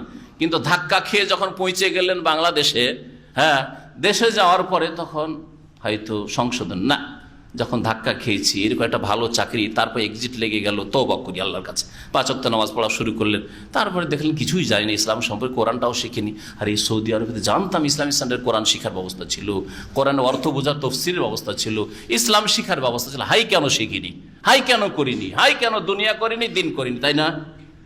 দেশে গিয়ে অনেক আফসোস আক্ষেপ হবে। ওই রকমই যারা ভালো মানুষ, কোন রকম ফরজ ওয়াজিব আদায় করেছেন, জান্নাতে যাবেন, তারাও আক্ষেপ করবেন জান্নাত যাব, কিন্তু এত নিচু শ্রেণীর জান্নাতি কেন, নিচু শ্রেণীর জান্নাতি কেন, আক্ষেপ করবেন। আর যারা জাহান্নামী হবে তাদের তো আক্ষেপ আর পরিতাপের শেষ থাকবে না, তাদের জন্য ইয়াউমুল হাসরা, আক্ষেপের দিবস, পরিতাপের দিবস। হাই হাই কেন এই কাজ করেছিলাম, হাই কেন এই কাজ করেছিলাম, কেন কথাগুলো মানিনি, কেন কথাগুলো শুনি, আমাদের তো বলা হয়েছিল, বালাকাত জাআনা নাজির, হ্যাঁ আমাদের কাছে সতর্ককারী এসেছিল, আলেম এসেছিল, দায়ী এসেছিল, দিন শিখার কথা আমাদের কাছে পৌঁছেছিল, নামাজের কথা মানুষে বলেছিল। হাইয়ার লোকেরা সলা সলা বলতো, আমরা ঘরে উঠিয়ে যেতাম, হাইয়ার লোকেরা সলা সলা বললে আমরা লুকিয়ে যেতাম, লুকিয়ে যেতাম। আফসোস করবে, আফসোস করবে সেই দিন যারা শিরক করেছে, যারা বিদআত করেছে, আফসোস করবে যে হাই নবীর তরিকায় কেন চলিনি, কোরআন এবং হাদিসে কেন খোঁজ করিনি যে এটা কি আমল আসলে নবীর, নাকি এটা বানাওয়াট আমল, মোল্লাদের আমল। এই দুরুদটা কি নবীর দুরুদ না মোল্লাদের বানানো দুরুদ? কেন খোঁজ করিনি? এই মিলাদ মাহফিল কি ইসলামের না কি বানানো ঈদে মিলাদুন্নবী? কেন খোঁজ করিনি? আমুল হাসরা। সেদিন আক্ষেপ সকলেই করবে। ভালোর আক্ষেপ করবে যে বেশি কেন করিনি, আর মন্দর আক্ষেপ করে যে হাই মন্দ কেন, শিরক কেন করেছিলাম, বিদাত কেন করেছিলাম, নামাজ কেন পড়িনি, পাপ কেন করেছিলাম, ইত্যাদি ইত্যাদি। আল্লাহ পাক রব্বুল আলামিন ইরশাদ করেছেন, ওয়ানজিরহুম, হে নবী তুমি মানব জাতিকে পরিতাপের দিবস থেকে সতর্ক করে দাও। সেই দিন বদলা থাকবে, কর্ম থাকবে না। আর আজকে কর্মের সুযোগ আছে, বদলা নেই। ঈদ কজিয়াল আমর, যখন চূড়ান্ত ফয়সালা করে দেওয়া হবে, আল্লাহর পক্ষ থেকে চূড়ান্ত ফয়সালা হয়ে যায়। ফারিকুন ফিল জান্নাহ, একদল জান্নাতি, তাদের ঈমান আমলের ভিত্তিতে, কর্মের ভিত্তিতে। ওয়া ফারিকুন ফিস সাইর, আর একদল জাহান্নামী, তাদের কুফরির কারণে, শিরকের কারণে বা পাপের কারণেই। ওয়াহুম ফি গাফলাহ, এরা ছিল গাফিল অতিথি। ওয়াহুম ফি গাফলাহ, এরা পৃথিবীতে ছিল গাফিল অতিথি, আর আজকে চূড়ান্ত ফয়সালা হয়ে গেছে। কিয়ামতের দিনে চূড়ান্ত ফয়সালা হয়ে যাবে। দুনিয়াতে এরা ছিল ওয়াহুম ফি গাফলাতিন ফিদ দুনিয়া, পৃথিবীতে এরা গাফিলতিতে ছিল। ওয়াহুম লা ইউমিনুন, আর তারা বিশ্বাস করেনি। আসলে আখিরাতের কথা, পরকালের কথা বললে এগুলো হুজুরদের কথা। হুজুররা কি বলবে? দিনের কথা শুনতে আসতে বলে হুজুররা কি বলবে? নামাজ রোজার কথাই তো বলবে। ওই আখিরাত, পরকাল, জান্নাত, জাহান্নাম এগুলিই তো বলবে। ও তো জানাই আছে, ভয় নেই কিছু, আল্লাহর ভয়, পরকালের ভয় নেই, বিশ্বাস করেনি। আল্লাহ পাক তারপরে ইরশাদ করছে, ইন্না নাহনু নারিসুল আরদা ওয়া মান আলাইহা ওয়া ইলাইনা ইরজাউন, নিশ্চয় আমি আল্লাহ পৃথিবী এবং এই পৃথিবীর ওপর ভূপৃষ্ঠে যে কেউ রয়েছে বা যা কিছুই রয়েছে। মানের অর্থ কখনো মায়ের অর্থে হয়, মান মানে কে, আর মা মানে কি। কখনো কখনো ব্যতিক্রম হয়, মান মায়ের অর্থে ব্যবহার হয়ে থাকে। তো আল্লাহ পাক রব্বুল আলামিন শুধু ব্যক্তির মানে মালাইকা, ফেরেশতা, মানুষ আর জিনেরই যে মালিক হবেন তা নয়। তো মান আলাইহা মানে মা আলাইহা, এই ভূপৃষ্ঠে যা কিছু রয়েছে, যে কেউ রয়েছে এবং যা কিছু রয়েছে সব কিছুর আল্লাহ পাক ওয়ারিস হবেন, মানে মালিক হবেন। আল্লাহ পাক এই ঘোষণা করেন, ওয়া ইলাইনা ইরজাউন, এবং আমার কাছেই ফিরে আসতে হবে, ফিরিয়ে নিয়ে আসা হবে সমস্ত মানুষকে। আল্লাহ পাক রব্বুল আলামিন তারপরে ইরশাদ করেছেন, ওয়াজকুর ফিল কিতাবি ইব্রাহিম, আর স্মরণ করো এই কিতাবি ইব্রাহিম আলাইহিস সালামের কথা বা ইব্রাহিম আলাইহিস সালামের ঘটনা। ইন্নাহু কানা সিদ্দিকান নাবিয়্যা, কয়েকজন নবী রাসূলদের আল্লাহ পাক রব্বুল সংক্ষেপে এখানে কিছু কথা বর্ণনা করেছেন। তার মধ্যে শুরু করেছেন আল্লাহ পাক রব্বুল ইব্রাহিম আলাইহিস সালামকে দিয়ে, যিনি অধিকাংশ নবী রাসূলদের পিতা। অধিকাংশ নবী রাসূলদের পিতাকে ইব্রাহিম আলাইহিস সালাম। এজন্য ইব্রাহিম আলাইহিস সালামকে আবুল আম্বিয়া বলা হয়, নবীগণের পিতা।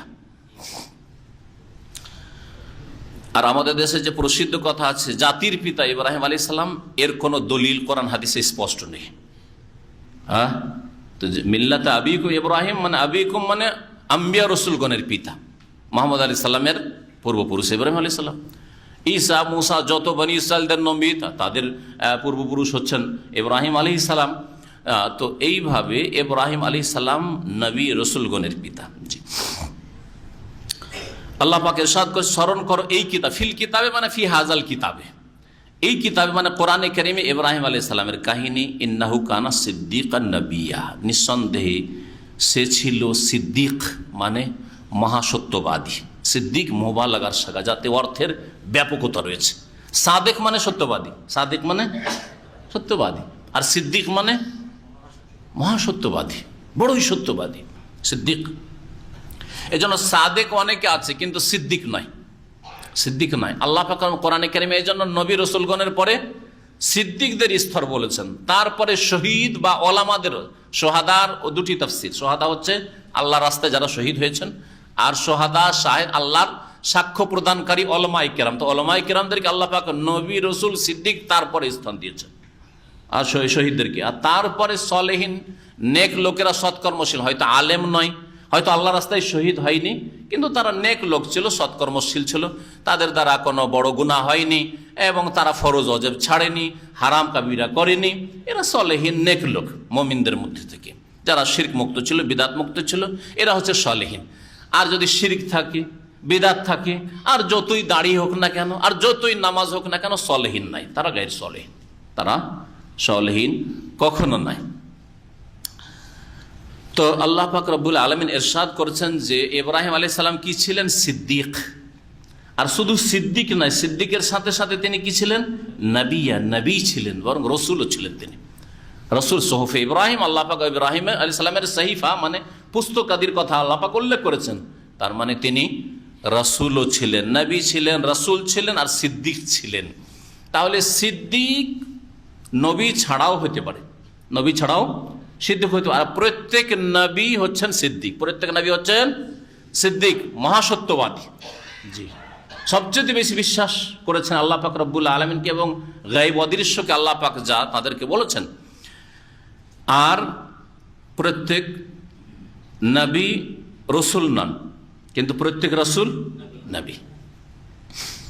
ইদ কাল আলী আবিহে, তারপরে তার পিতার সাথে আজারের সাথে যে কথোপকথন হয়েছিল ইসলামের দাওয়াত সম্পর্কে, ইসলামের কথা বা ইমানের কথা পৌঁছাবার ক্ষেত্রে, এই বিষয়গুলিকে আল্লাহ পাক এখানে উল্লেখ করেছেন। বলছেন ইদ কাল আলী আবিহে, যখন তিনি বলেছিলেন তার পিতাকে, আজারকে। যেমন আজারের কথা কোরআনে কারীমের অন্য আয়াতে সূরা আনাম আল্লাহ বলছেন ইদ কাল ইব্রাহিম লি আবিহি আজারা, যখন ইব্রাহিম আলাইহিস সালাম তার পিতা আজরকে বলেছিলেন।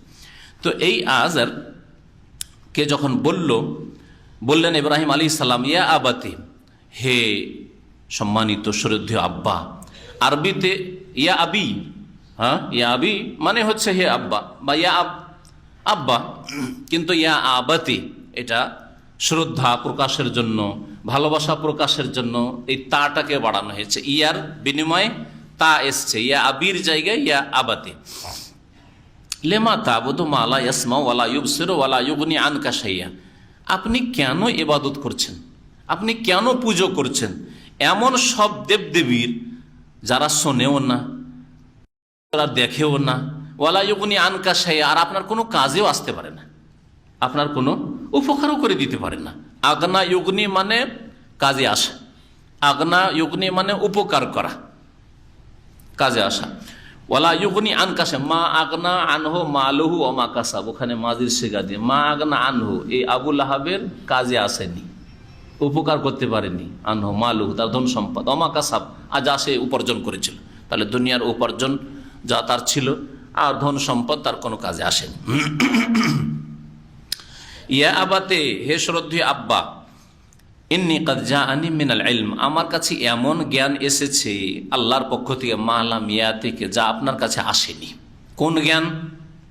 বাবার কাছে ছিল না, কিন্তু ইব্রাহিম আলাইহিস সালামের কাছে ছিল ওহীর জ্ঞান, দ্বীনের জ্ঞান, পরকাল সম্পর্কে জ্ঞান, জান্নাত জাহান্নাম সম্পর্কে জ্ঞান, আখিরাতে কি হবে মানুষের, সঠিক দিন সম্পর্কে, তৌহিদ সম্পর্কে জ্ঞান, শিরক সবচেয়ে বড় অপরাধ, এই বিষয়গুলি, এই জ্ঞানগুলি আপনার নেই।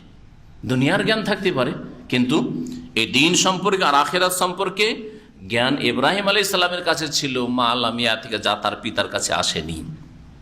ফাত্তাবিনি, সুতরাং আমার অনুসরণ করুন। হে আব্বা, আমাকে মানুন, আমার কথা শুনুন। ইত্তাবা মানে অনুসরণ করা, মেনে চলা। আমার অনুসরণ করুন। আহদিকা সিরাতান সাওয়িয়া, তাহলে আপনাকে সরল পথে নিয়ে যাব, তাহলে আপনাকে সরল পথ প্রদর্শন করব। ইয়া আবাতে, হে শ্রদ্ধেয় আব্বাই, লা তা'বুদিশ শাইতান, আপনি শয়তানের পুজো করিয়েন না, শয়তানের পূজা করিয়েন না। ইন্না শাইতানা কানা লির রহমান আসিয়া, কারণ শয়তান দয়াবান আল্লাহ পাকের নাফরমান, বিরুদ্ধাচরণকারী। শয়তানের পূজা করিয়েন না। যারা আল্লাহ ছাড়া অন্যের পূজা করে তারা শয়তানের পূজা করে। তারা কি করে? শয়তানের পূজা করে। ইব্রাহিম আলাইহিস সালামের বাবা আজর কি ইবলিস শয়তানের পূজা করেছিল? কোন জিনের পূজা করত? কার পূজা করত? দেবদেবীর পূজা করত। কিন্তু দেবদেবীর পূজা যেহেতু জিন শয়তানের কুমন্ত্রণ ওয়াসওয়াসার মাধ্যমে সৃষ্টি হয়েছে মানব জাতির মধ্যে, জিন শয়তান ওয়াসওয়াসা কুমন্ত্রণ দিয়েছে, মনে জাগিয়েছে যে এই নিজের হাতে মূর্তি গড় আর পূজা করো, এই জন্য বলা হয়েছে যে এটা শয়তানের পূজা। যত মন্দ কাজের কথা মানুষের অন্তরে আসে, উদ্রেক হয়, আর সেগুলিকে তারা করে, এগুলি হচ্ছে শয়তানের কাজ। এই জন্য আল্লাহ পাক রব্বুল আলামিন জুয়াকে, শরাব, মদকে কি বলেছেন? মিন আমালিশ শয়তান, ইন্নামাল খামরু, মদ, ওয়াল মাইসিরু, জুয়া, ওয়াল আনসাব, আর এই প্রতিমা পুতুল পূজা, ওয়াল আজলাম, আর ভাগ্য নির্ণয় করা, আমার ভাগ্য ভালো কিনা হাতের রেখা দেখে, ভাগ্য ভালো কিনা, হ্যাঁ অমুক পাখির ডাক আসলো, আজকে ভাগ্য খারাপ, গ্রামের অবস্থা খারাপ ইত্যাদি, আজকে ভালো আজকে মন্দ ইত্যাদি। সকালবেলা উঠেই দেখলাম শুকুর কুকুর, সকালবেলায় দেখলাম ডোমের ছেলে, সুতরাং ভাগ্য খারাপ। এগুলি হচ্ছে কি মিন আমালি শয়তান, শয়তানের কাজ এগুলি। তাহলে সমস্ত পাপ হচ্ছে শয়তানের কাজ। শয়তান করে আর শয়তান করায়। মানুষ শয়তান জিন শয়তানে করে, আর মানুষ শয়তান জিন শয়তানে করায়। জিন শয়তান অন্তরে ওয়াসওয়াসা কুমন্ত্রণা দেয়, অন্তরে খারাপ কথা জাগায়, এটা হচ্ছে শয়তানের পক্ষ থেকে। শিরক কুফরি থেকে শুরু করে সমস্ত পাপ। আর মানুষ শয়তান সলা পরামর্শ দেয় যে কি করছিস তুই, তোর মতো বোকা কেউ আছে, তোর একটা গার্লফ্রেন্ড নেই, তোর মতো বোকা কেউ আছে। আজকাল কলেজের মেয়েরা বলে তোর মতো পাগলি কেউ আছে, একটা বয়ফ্রেন্ড নেই, আমাদের কত কার সাথে। হ্যাঁ হ্যাঁ, বুঝতে পারছেন না? তো মানুষ শয়তানরা খারাপ পরামর্শ দেয়। এইরকমই যারা শিরক কুফরি করে, আরে আল্লাহর কাছে সরাসরি পৌঁছা যায় ওসিলা না ধরলে। ওসিলাকে পীর, ওসিলাকে বলছে কবর, মাজার, মাজারে কবরে না গেলে আল্লাহকে পাওয়া যায়, সাত আসমানের উপরে আল্লাহকে পাওয়া যায়, যেমন তেমন কথা আল্লাহকে পাওয়া। এগুলি হলো শয়তান, মানুষ শয়তান। মানুষ শয়তান গোমরাহ করছে, আর জিন শয়তান ওয়াসওয়াসা দিচ্ছে অন্তরে, যে না কথা যখন বলছে যায়, এতদিন ছেলে মেয়ে হইল না, এতদিন রোগটা ভালো হইল না, কত ডাক্তার কত কবিরাজ করলাম, যায় মাজারে যায়, দরগাহে যায়। জিন শয়তান নিয়ে গেল, আর মানুষ শয়তানে সলা পরামর্শ দিল যে আল্লাহকে সরাসরি পাওয়া যায় না, আল্লাহর কাছে দোয়া সরাসরি কবুল হয় না, ওসিলা লাগবে। আর ওসিলা ইমান আমল নাই। ওসিলা ইসলামে আছে, কিন্তু ইমান আমল, আপনার কর্ম আপনার আমল, কিন্তু না ওগুলো ধরবে না, কোরআন হাদিসের কথা ধরবে না। ওই মানুষ শয়তানে যা শিখিয়ে দিয়েছে, বিদাতি গুমরাহকারী আলেম সমাজ যা শিখিয়ে দিয়েছে, এরা হলো শয়তান। সুতরাং আল্লাহ ছাড়া অন্যের পূজা করা হচ্ছে শয়তানের পূজা। যদিও আল্লাহর ওলির পূজা হোক না কেন, জিলানির পূজা হোক না কেন, জিলানির কবরে সেজদা হোক না, চিস্তির কবরে সেজদা হোক না কেন, কিন্তু যখন সেজদা করলো আল্লাহ ছাড়া অন্যকে, তখন সেটা শয়তানের পূজা হইল। লা তা'বুদিশ শয়তান, হে আব্বা শয়তানের পূজা করিও না। ইন্না শাইতানা কানা লির রহমানে আসিয়া, কারণ শয়তান দয়াবান আল্লাহ পাকের নাফরমান, বিরুদ্ধাচরণকারী। আর সে চায়, এই জিন শয়তান চায় যে সমস্ত মানুষ আল্লাহর নাফরমান হয়ে জাহান্নামে চলে যাক তার সাথে। ইয়া আবাতে, হে প্রিয় আব্বা, ইন্নী আখাফ, আমাকে ভয় লাগে, আমি আশঙ্কা করি, আইয়ামাসসাকা আযাবু মিনার রহমান, যে দয়াবান আল্লাহর পক্ষ থেকে আপনাকে শাস্তি আযাব স্পর্শ করে আসা, আযাব ধরে ফেলবে আপনার ওপর। কখন যে আল্লাহর আযাব আসলো যদি এই অবস্থায় থেকে যান। এই বলে ইব্রাহিম আলাইহিস সালাম উপদেশ দিচ্ছেন পিতাকে, ফাতাকুন আলিশ শাইতানি ওয়ালিয়া, তখন আপনি শয়তানের বন্ধু হয়ে পড়বেন। আল্লাহর আযাব আসবে, আর কখন আপনার এই শিরক কুফরি অবস্থায় মত চলে আসবে, তওবার তৌফিক হলো না, ঈমানের তৌফিক হলো না, শয়তানের বন্ধু হয়ে জাহান্নামে চলে যাবেন। এসব উপদেশ নসিহতের জবাবে ইব্রাহিমকে তার পিতা কি বলল শুনুন। আল্লাহ বলছেন কালা, ইব্রাহিমের বাপ বলল, আরাগিবুন আনতা আন আলিহাতি ইয়া ইব্রাহিম, হে ইব্রাহিম, তোমাকে ছোট থেকে মানুষ করলাম, কোলে পিঠে করে কত আদর যত্ন করে মানুষ করলাম, আর তুমি আমার দেবদেবী থেকে বিমুখ হয়ে যাচ্ছ। আর রাগেবুন, রাগেবা আনহো মানে হচ্ছে বিমুখ হয়ে যাওয়া, মুখ ফিরিয়ে নেওয়া, উল্টো দিকে চলে যাওয়া। আর রাগেবার প্রিপোজিশন সেলা যদি ফি আসে তাহলে আগ্রহী হওয়া, উদ্গ্রীব হওয়া, ঝাঁপিয়ে পড়া হয়। তো এখানে আর রাগেবুন আনতা আন আলিহাতি, আন এসছে, আন যখন আসবে মান রাগেবা আন সুন্নতি, যেই ব্যক্তি আমার আদর্শ থেকে বিমুখ হবে, উল্টো দিকে যাবে, ফালাইসা মিন্নি, সে আমার উম্মতের লোক নয়, আমার দলের লোক নয়। আল্লাহ পাক বলছেন যে এই আজার, ইব্রাহিমের বাপ বলল ইব্রাহিমকে, আর রাগিবুন আনতা আন আলিহাতি, আমার দেবদেবী থেকে তুমি কি মুখ ফিরিয়ে নিচ্ছ হে ইব্রাহিম, লাইল্লাম তানতাহি, তুমি এইরকম আচরণ থেকে বিরত যদি না হও, সাবধান না হও, ছাড়ো এইসব কথা, ছাড়ো এইসব তোমার বক্তব্য, ছাড়ো এইসব বাতিল ধর্ম, নতুন ধর্ম। হকটাকে যখন হক বাতিলে চাপা পড়ে যায়, তখন বাতিলটাকেই মনে করা হয় যে এটা পুরাতন, এটাই ঠিক, ঠিক না? আর আমাদের সমাজে ইসলামের অবস্থাটা ঠিক ওই রকমই হয়েছে। আপনি কোরআন এবং হাদিসের কথা বলেন, কোন নতুন ধর্ম নিয়ে এসছে, তৌহিদের কথা বলেন, সুন্নতের কথা বলেন, বলি কোথা থেকে বিদাতি এসছে, তো কাদিয়ানি এসছে, হ্যাঁ ইউহাবি এসছে, হ্যাঁ। আর যারা শিরক বিদাতে ডুবে আছে, হ্যাঁ ঠিক এটাই তো ধর্ম, উলিয়া উলিয়ার মাজার, এগুলির কাছে না পাবো তো পাবো কোথায়? এটাই তো ধর্ম আসল, তাই না? এটাই হলো তাদের ধর্ম। তো বাতিলে হক চাপা পড়ে গেছে, যার ফলে হককে চিনতে পারে, হকটাই নতুন লাগছে, অথচ হকটাই ছিল পুরাতন। নবী করিম সাল্লাল্লাহু আলাইহি ওয়াসাল্লাম নিয়ে এসেছেন তৌহিদ এবং নবীর আদর্শ। বলছেন আল্লাহ পাক রব্বুল আলামিন যে এই আযার কি বলল, লা ইল্লাম তানতাহি, তুমি যদি এইরকম আচরণ না ছাড়ো, বিরত না হও, ইনতাহা মানে বিরত হওয়া, ক্ষান্ত না হও, লা আরজুমান্নাকা, তাহলে তোমাকে পাথর মেরে ধ্বংস করে দেবো। লা আরজুম, রাজামায়ার যাও মানে পাথর মেরে ধ্বংস করে দেওয়া, মেরে ফেলা, পাথর দিয়ে তোমাকে মেরে ফেলবো।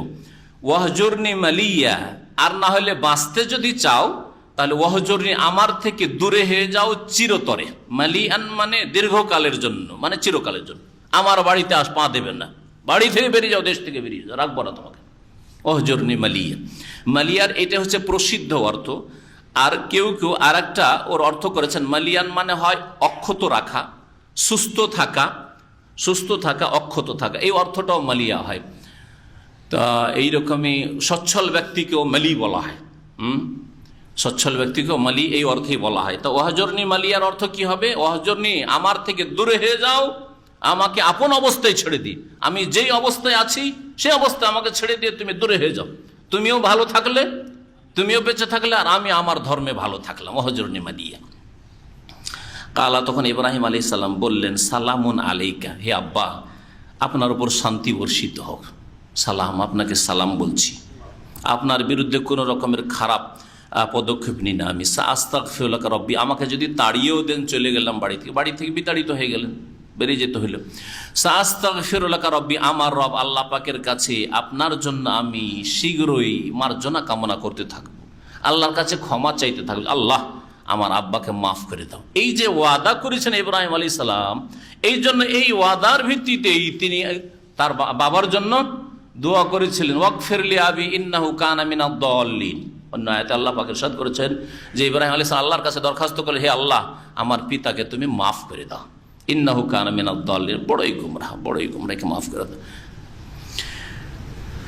মরে যাওয়ার পরেও এই ওয়াদার ভিত্তিতে দোয়া করেছিলেন। আল্লাহ পাক নিষেধ করেছেন, আল্লাহ পাক নিষেধ কাফের মুশরিকের জন্য দোয়া করা, যদি কুফরি শিরকের অবস্থায় মারা যায় তো দোয়া করা আল্লাহ পাক নিষেধ করেছেন। ইন্নাহু কানা বি হাফিয়া, নিশ্চয় আল্লাহ পাক আমার ওপর বড় মেহেরবান। হাফিয়ুন মানে বড় দয়াবান, মেহেরবান। ওয়া আতাজিলুকুম ওয়া মা তাদউনা মিন দুনিল্লাহ, আর আপনাদের থেকে আমি পৃথক হয়ে যাচ্ছি। ইতাজালা মানে একদিকে সাইড হয়ে যাওয়া, পৃথক হয়ে যাওয়া। আমি আপনাদের থেকে, মানে আব্বাকে এবং জাতিকে সম্বোধন করে ইব্রাহিম আলাইহিস সালাম বলছেন যে আপনাদের থেকে আমি পৃথক হয়ে গেলাম। ওয়া মা তাদউনা মিন দুনিল্লাহ, আর আল্লাহকে বাদ দিয়ে যেসবকে আপনারা আহ্বান করছেন, দেবদেবীকে ডাকছেন, এদের থেকে আমি পৃথক হয়ে গেলাম। তাহলে ইব্রাহিম আলাইহিস সালামের ধর্ম হচ্ছে এক আল্লাহকে ডাকা, গায়রুল্লাহকে ডাকা থেকে পৃথক হয়ে যাওয়া। সুতরাং ইব্রাহিম আলাইহিস সালামের মিল্লাতের উপর যারা থাকবে, তারা যেমন হরে রাম হরে কৃষ্ণ করবে না, তেমন ইয়া গাউসুল আজমও বলবে না, ইয়া গরিব নওয়াজ মাদাদও বলবে না, ইয়া রাসূলুল্লাহ মাদাদও বলবে না, ইয়া অমুক বাবা মাদাদও বলবে না। এটা হচ্ছে বাতিল। আর ইব্রাহিম আলাইহিস সালামের নিয়ে আসা দিন হচ্ছে হক। মিল্লাতা আবিকুম ইব্রাহিম হুয়া সাম্মাকুমুল মুসলিমিন। ইব্রাহিম আলাইহিস সালামের দিন হচ্ছে যে শিরক থেকে পৃথক হয়ে যাওয়া, আলাদা হয়ে যাওয়া। ওয়া আদউ রব্বি, আমি দোয়া করতে থাকবো আমার রবের কাছে। আসা আল্লাহ আকুনা বিদুআই রব্বি শাকিয়া, আমি আশা রাখি যে আমি আমার রবকে ডেকে কখনো হতভাগা হব না। শাকিউন মানে হতভাগা হওয়া, দুর্ভাগ্য। হ্যাঁ, তা আমি কখনো হতভাগা হব না আল্লাহকে ডেকে। আল্লাহকে ডাকলে অবশ্যই আল্লাহর কাছে পাবো। চিন্তা করুন তো, যে আল্লাহ পাক রব্বুল আলামিন তিনি সর্বশক্তিমান, তিনি দাতা। যদি ধরেই নেন এক মিনিটের জন্য, বিশ্বাস না করি, কারণ বিশ্বাস করা কুফরি, যে আল্লাহ ছাড়া অন্য কিছু দিতে পারে, তা আল্লাহ বেশি দিতে পারেন না জিলানি চিশতি বেশি দিতে পারে? তাহলে যিনি সব কিছু দিতে পারেন, তার কাছে না চেয়ে তার বান্দার কাছে কেন চাইতে যাব? চিন্তা করেন, প্রথম কথা দিতেই পারেন না, কিন্তু যদি ধরে নেন তর্কের খাতিরে, এও দিতে পারে, ওই দিতে পারে, যে বেশি দিতে পারে তার কাছে না চাইবেন। আপনার যদি কোম্পানিতে সরাসরি আপনার হটলাইন থাকে আপনার বসের সাথে, আপনার জিএম এর সাথে, তাহলে আপনার অ্যাকাউন্টেন্টকে কে পুছে? আপনার ওই সাইট ম্যানেজার ওকে কে পুছে, তাই না? আপনি পরোয়াই করবেন না, পরোয়াই করবেন যদি আশঙ্কা না থাকে। আশঙ্কা যদি এদেরকে ওভারটেক করে ওপর দিকে চলে যায়, এদেরকে এদিকে পাস কেটে যদি সামনে চলে, এরা ক্ষতি করতে পারে, এই ভয় থাকলে যাবেন না। আর যদি এইরকম কোনো ভয় না থাকে তাহলে আপনার হোটেল আছে, অসুবিধা কি? আমি ডাইরেক্ট পৌঁছিব, পারমিশন নেওয়ার কি আছে? সিকিউরিটিকে জিজ্ঞাসা করার কি আছে? আমি বসের কাছে যাবো কি যাব না? আমি তো ডাইরেক্ট যেতে পারি, তাই না? তো রব্বুল আলামিন মহান দাতাকে বাদ দিয়ে অসহায় আল্লাহর গোলামদের কাছে চাওয়া কত বড় বেকুফি মানুষের। আল্লাহ পাক তারপর ইরশাদ করেছেন যে ইব্রাহিম আলাইহিস সালাম বাপ থেকে পৃথক হয়ে গেলেন, দেশ থেকে বিতাড়িত হয়ে গেলেন। ফালাম্মা আতাযালাহুম মা ইয়াবুদুনা মিন দুনিল্লাহ, যখন ইব্রাহিম আলাইহিস সালাম তাদের থেকে পৃথক হয়ে গেল, ওমা ইয়াবুদুনা মিন দুনিল্লাহ, আল্লাহকে বাদ দিয়ে যেসবের তারা পূজা করত তা থেকেও পৃথক হয়ে গেল, ওয়াহাবনা লাহু ইসহাক ওয়া ইয়াকুব, তখন তাকে আল্লাহ পাক দান করলেন। কি দান করলেন? ইসহাক দান করলেন, আর ইসহাকের পুত্র হিসাবে পৌত্র ইয়াকুব। ইব্রাহিম আলাইহিস সালামের ছেলে ইসহাক আর ইসহাকের ছেলে ইয়াকুব আল্লাহ পাক দান করলেন। ওয়াকুল্লান, যা শুধু দান করলাম না, ছেলেই দিলাম না, ছেলের ছেলে নাতিই দিলাম না, বরং কি দিলাম? ওয়াকুল্লান জাআলনা নবিয়্যা, আর প্রত্যেককে আমি নবীও করে দিলাম, নবীও করে দিলাম। তাহলে আল্লাহর রাস্তায় ধৈর্য ধারণ করলে, আল্লাহর সন্তুষ্টির জন্য মুসিবত বরদাস্ত করলে, আল্লাহর রাস্তায় আল্লাহর সন্তুষ্টির জন্য ঝুঁকি নিলে আল্লাহ পাক তার মহাপুরস্কার আখিরাতেও দিবেন, দুনিয়াতে অবশ্যই দেবেন। বাস্তব প্রমাণ, এই আয়াত প্রমাণ করে। এতে থেকে আমরা শিক্ষা নিতে পারি। আপনার একটা ঝুঁকি হইল, আপনার একটু কষ্ট হইল, দিনের খাতিরে, তৌহিদের খাতিরে, নবীর আদর্শের খাতিরে, কোরআন এবং হাদিসের খাতিরে, ইসলামের খেদমতের খাতিরে, আল্লাহ পাক এই উত্তম বদলা অবশ্যই দেবেন, উত্তম বদলা অবশ্যই দেবেন। কিন্তু শর্ত হচ্ছে যে আপনি হক পথে, কোরআন এবং সুন্নাহর পথে আছেন কিনা, ইসলামের নামে আবার সন্ত্রাসের পথে না থাকেন, ইসলামের নামে আপনি জঙ্গি না হন, ইসলামের নামে আপনি বিদাতি না হন, ইসলামের নামে আপনি শিরক ও সুফিবাদে বিশ্বাসী না হন। ইসলামের নামে যখন আছেন কাজে কর্মে কোরআন এবং হাদিসের উপর ইসলামে থাকেন, তাহলে আল্লাহ পাক রব্বুল আলামিনের পক্ষ থেকে কোনো বালা মুসিবত যদি আসেও তো ওর উত্তম প্রতিদান আল্লাহ পাক দেবেন। ইব্রাহিম আলাইহিস সালাম ইরাকের মানুষ, তার পিতার বাড়ি কোথায় ছিল? ইরাকে। ইরাক থেকে হিজরত করলেন, চলে গেলেন তিনি ফিলিস্তিন, মেসর চলে গেলেন। আল্লাহ পাক রব্বুল আলামিন তাকে আর এক স্ত্রী দিলেন, হাজার। আর এক স্ত্রী তো সারা ছিল, সে সারা কিনে সফর করেছে, আর লুত কিনে সফর করেছিলেন। ছেলের জন্ম হইল, ইসমাইল হলো হাজারের পেট থেকে, আর সারার পেট থেকে হইল ইসহাক। আর ইসহাকও নবী, ইসমাইলও নবী, আবার ইয়াকুবও নবী, ইয়াকুবের ছেলে আবার ইউসুফও নবী, নবী আর নবী। আল্লাহ পাক রব্বুল আলামিন এই বরকত দিলেন। ওয়াহাবনা লাহুম মির রাহমাতিনা, আর আমি তাদেরকে দান করলাম আমার রহমত থেকে, আমার অনুগ্রহ থেকে। ওয়াজআলনা লাহুম লিসানা সিদকিন আলিয়্যা, এবং তাদেরকে আমি সুউচ্চ খ্যাতি দান করলাম, সুউচ্চ সুখ্যাতি দান করলাম। লিসানা সিদকিন শাব্দিক অর্থ হচ্ছে, লিসান মানে হচ্ছে জবান, আর সিদক মানে হচ্ছে সত্য, সত্য জবান, আর আলিয়া মানে সুউচ্চ। এর ভাব অর্থ হচ্ছে যে সুউচ্চ সুখ্যাতি। যার সুখ্যাতি হয় তো মানুষ সত্যিকার অর্থে তার প্রশংসা করে, গুণগান করে, করে না? যদি সত্যিকার অর্থে ভালো মানুষ হয়, আর ভালো মানুষকে সত্যি ভালোবাসে, ওখানকার লোকেরাও ভালো হয়, ওই লোকগুলিও ভালো হয়, তাহলে কি করে? সমালোচনা করে, বদনাম করে না, কি করে? সুনাম করে। তো লিসানা সিদক, সত্য জবান, সত্য জবান দিলাম মানে সবাই সত্য জবানে সত্য কথায় তার সুনাম করতে লাগলো। ইব্রাহিম আলাইহিস সালামের সুনাম, ইসমাইলের সুনাম, ইসহাকের সুনাম, ইয়াকুবের সুনাম, সুনাম গোটা বংশের সুনাম আর সুনাম কিয়ামত পর্যন্ত। এই সুনাম শুধু নয়, সুউচ্চ সুখ্যাতি এবং সুনাম আল্লাহ পাক রব্বুল আলামিন দান করলেন তাদেরকে।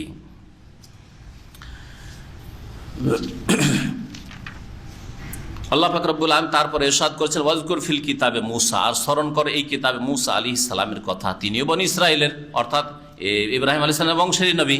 ইন্নাহু কানা মুখলাসান, তিনি ছিলেন আল্লাহ পাকের মনোনীত। আখলাসা ইখলাসু মানে নিখুঁত নির্ভেজাল করে নেওয়া। আল্লাহ পাক তাকে নিখুঁত নির্ভেজাল ভাবে মনোনীত করে নিজের বাছাই করলেন নবী রসুল করে। মুখলাসান ওয়া কানা রাসূলান নবী, এবং তিনি রাসূলও ছিলেন নবীও ছিলেন আল্লাহর পক্ষ থেকে। আল্লাহ পাক মূসা আলাইহিস সালামকে কি কিতাব দিয়েছিলেন? তাওরাত দিয়েছিলেন। আল্লাহ পাক তার সাথে কথা বলেছেন। ওয়া নাদাইনাহু মিন জানিবি তুরিল আইমান, আর আমি তাকে ডেকেছিলাম, ডাক দিয়েছিলাম তুর পাহাড়ের ডান দিক হতে। তুর পাহাড়ের ডান দিক হতে আল্লাহ পাক রব্বুল আলামিন ডাক দিয়েছিলেন যে আইয়া মূসা, হে মূসা, ইন্নী আনাল্লাহ, আমি আল্লাহ, আমি আল্লাহ। ফাখলান আলাইক, তুমি তোমার স্যান্ডেল জুতো খুলে আসো।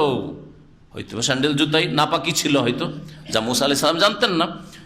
ইন্নাকা বিল ওয়াদিল মুকাদ্দাসে তুয়া, তুমি পবিত্র তুয়া নামক স্থানে উপস্থিত হয়েছো। ওয়া আনাখতারতুকা, আমি তোমাকে বাছাই করেছি, মনোনীত করেছি। ফাস্তামি লিমা ইউহা, যা ওয়াহি করা হচ্ছে তা তুমি ভালো করে শ্রবণ করো, মনোযোগ সহকারে শোনো। এইভাবে আল্লাহ পাক রব্বুল আসছে সূরা তাহার তাফসীর এরপরই শুরু হবে, তাতে এই আয়াতগুলো এসছে। আল্লাহ পাক বলছেন ওয়া কাররাবনাহু নাজিয়া, তারপরে আল্লাহ পাক বললেন যে তুর পাহাড়ের ডান দিক থেকে তাকে ডাকলাম, মানে আল্লাহ পাক ডাক দিলেন এবং নবুয়াত দান করলেন, কিতাব দিলেন তাওরাত। মূসা আলাইহিস সালামের উপর কিতাব একবারই নাযিল হয়েছে। তাওরাত আল্লাহ পাক রব্বুল আলামিন, তাওরাতের যে ফলক, আল্লাহ পাক একবারে ধরিয়ে দিলেন মূসা আলাইহিস সালামকে যে নিয়ে যাও। পক্ষান্তরে মুহাম্মদ রাসূলুল্লাহ সাল্লাল্লাহু আলাইহি সাল্লামকে আল্লাহ পাক এইভাবে কোরআন ধরিয়ে দেন, যে নাও এই যে কোরআন নিয়ে যাও। ধরিয়েছেন না? কিভাবে নাযিল হয়েছে? কিছু কিছু করে আয়াত, কখনো কিছু আয়াত, কখনো সূরা, এইভাবে নাযিল হয়েছে। নবী করিম সাল্লাল্লাহু আলাইহি সাল্লামের উপর কোরআনে কারীম নাযিল হয়েছে কত বছরে? 23 বছর। 40 বছর বয়সে নবুয়ত পেলেন, আর 63 বছরে ইন্তেকাল। এই 23 বছর নবুয়তের জীবন, 13 বছর মক্কায় আর 10 বছর মদিনায়। এই 23 বছরে অল্প অল্প অল্প করে নাযিল হইতে হইতে হইতে গোটা কোরআনে কারীম রাসূলুল্লাহ সাল্লাল্লাহু আলাইহি সাল্লামের উপর নাযিল হল। কোনটা বেশি ফলপ্রসূ, উপকারী? আপনাকে একবারই যদি দিয়ে দেওয়া, এটা ভালো যে একবারে পেয়ে গেলাম, বারবার কি আসে আর কে শুনে? একবারই পেয়ে, এটা বেশি ভালো নাকি অল্প অল্প করে পাওয়া ভালো? অল্প অল্প ভালো, সব ক্ষেত্রে অল্প অল্প অল্প খেতে পাওয়া ভালো। একবারে মুরগা মুসাল্লাম ভালো করে খাওয়াই দিল আর তারপরে নেই, চলবে? চলবে? যে গত রাত্রে দাওয়াত খেয়ে নিয়েছি আর আজকে নাস্তা পানির প্রয়োজন নেই সারাদিন, চলবে নাকি? না, স্টক করে রাখা যায় না, রাখা সম্ভব নয়।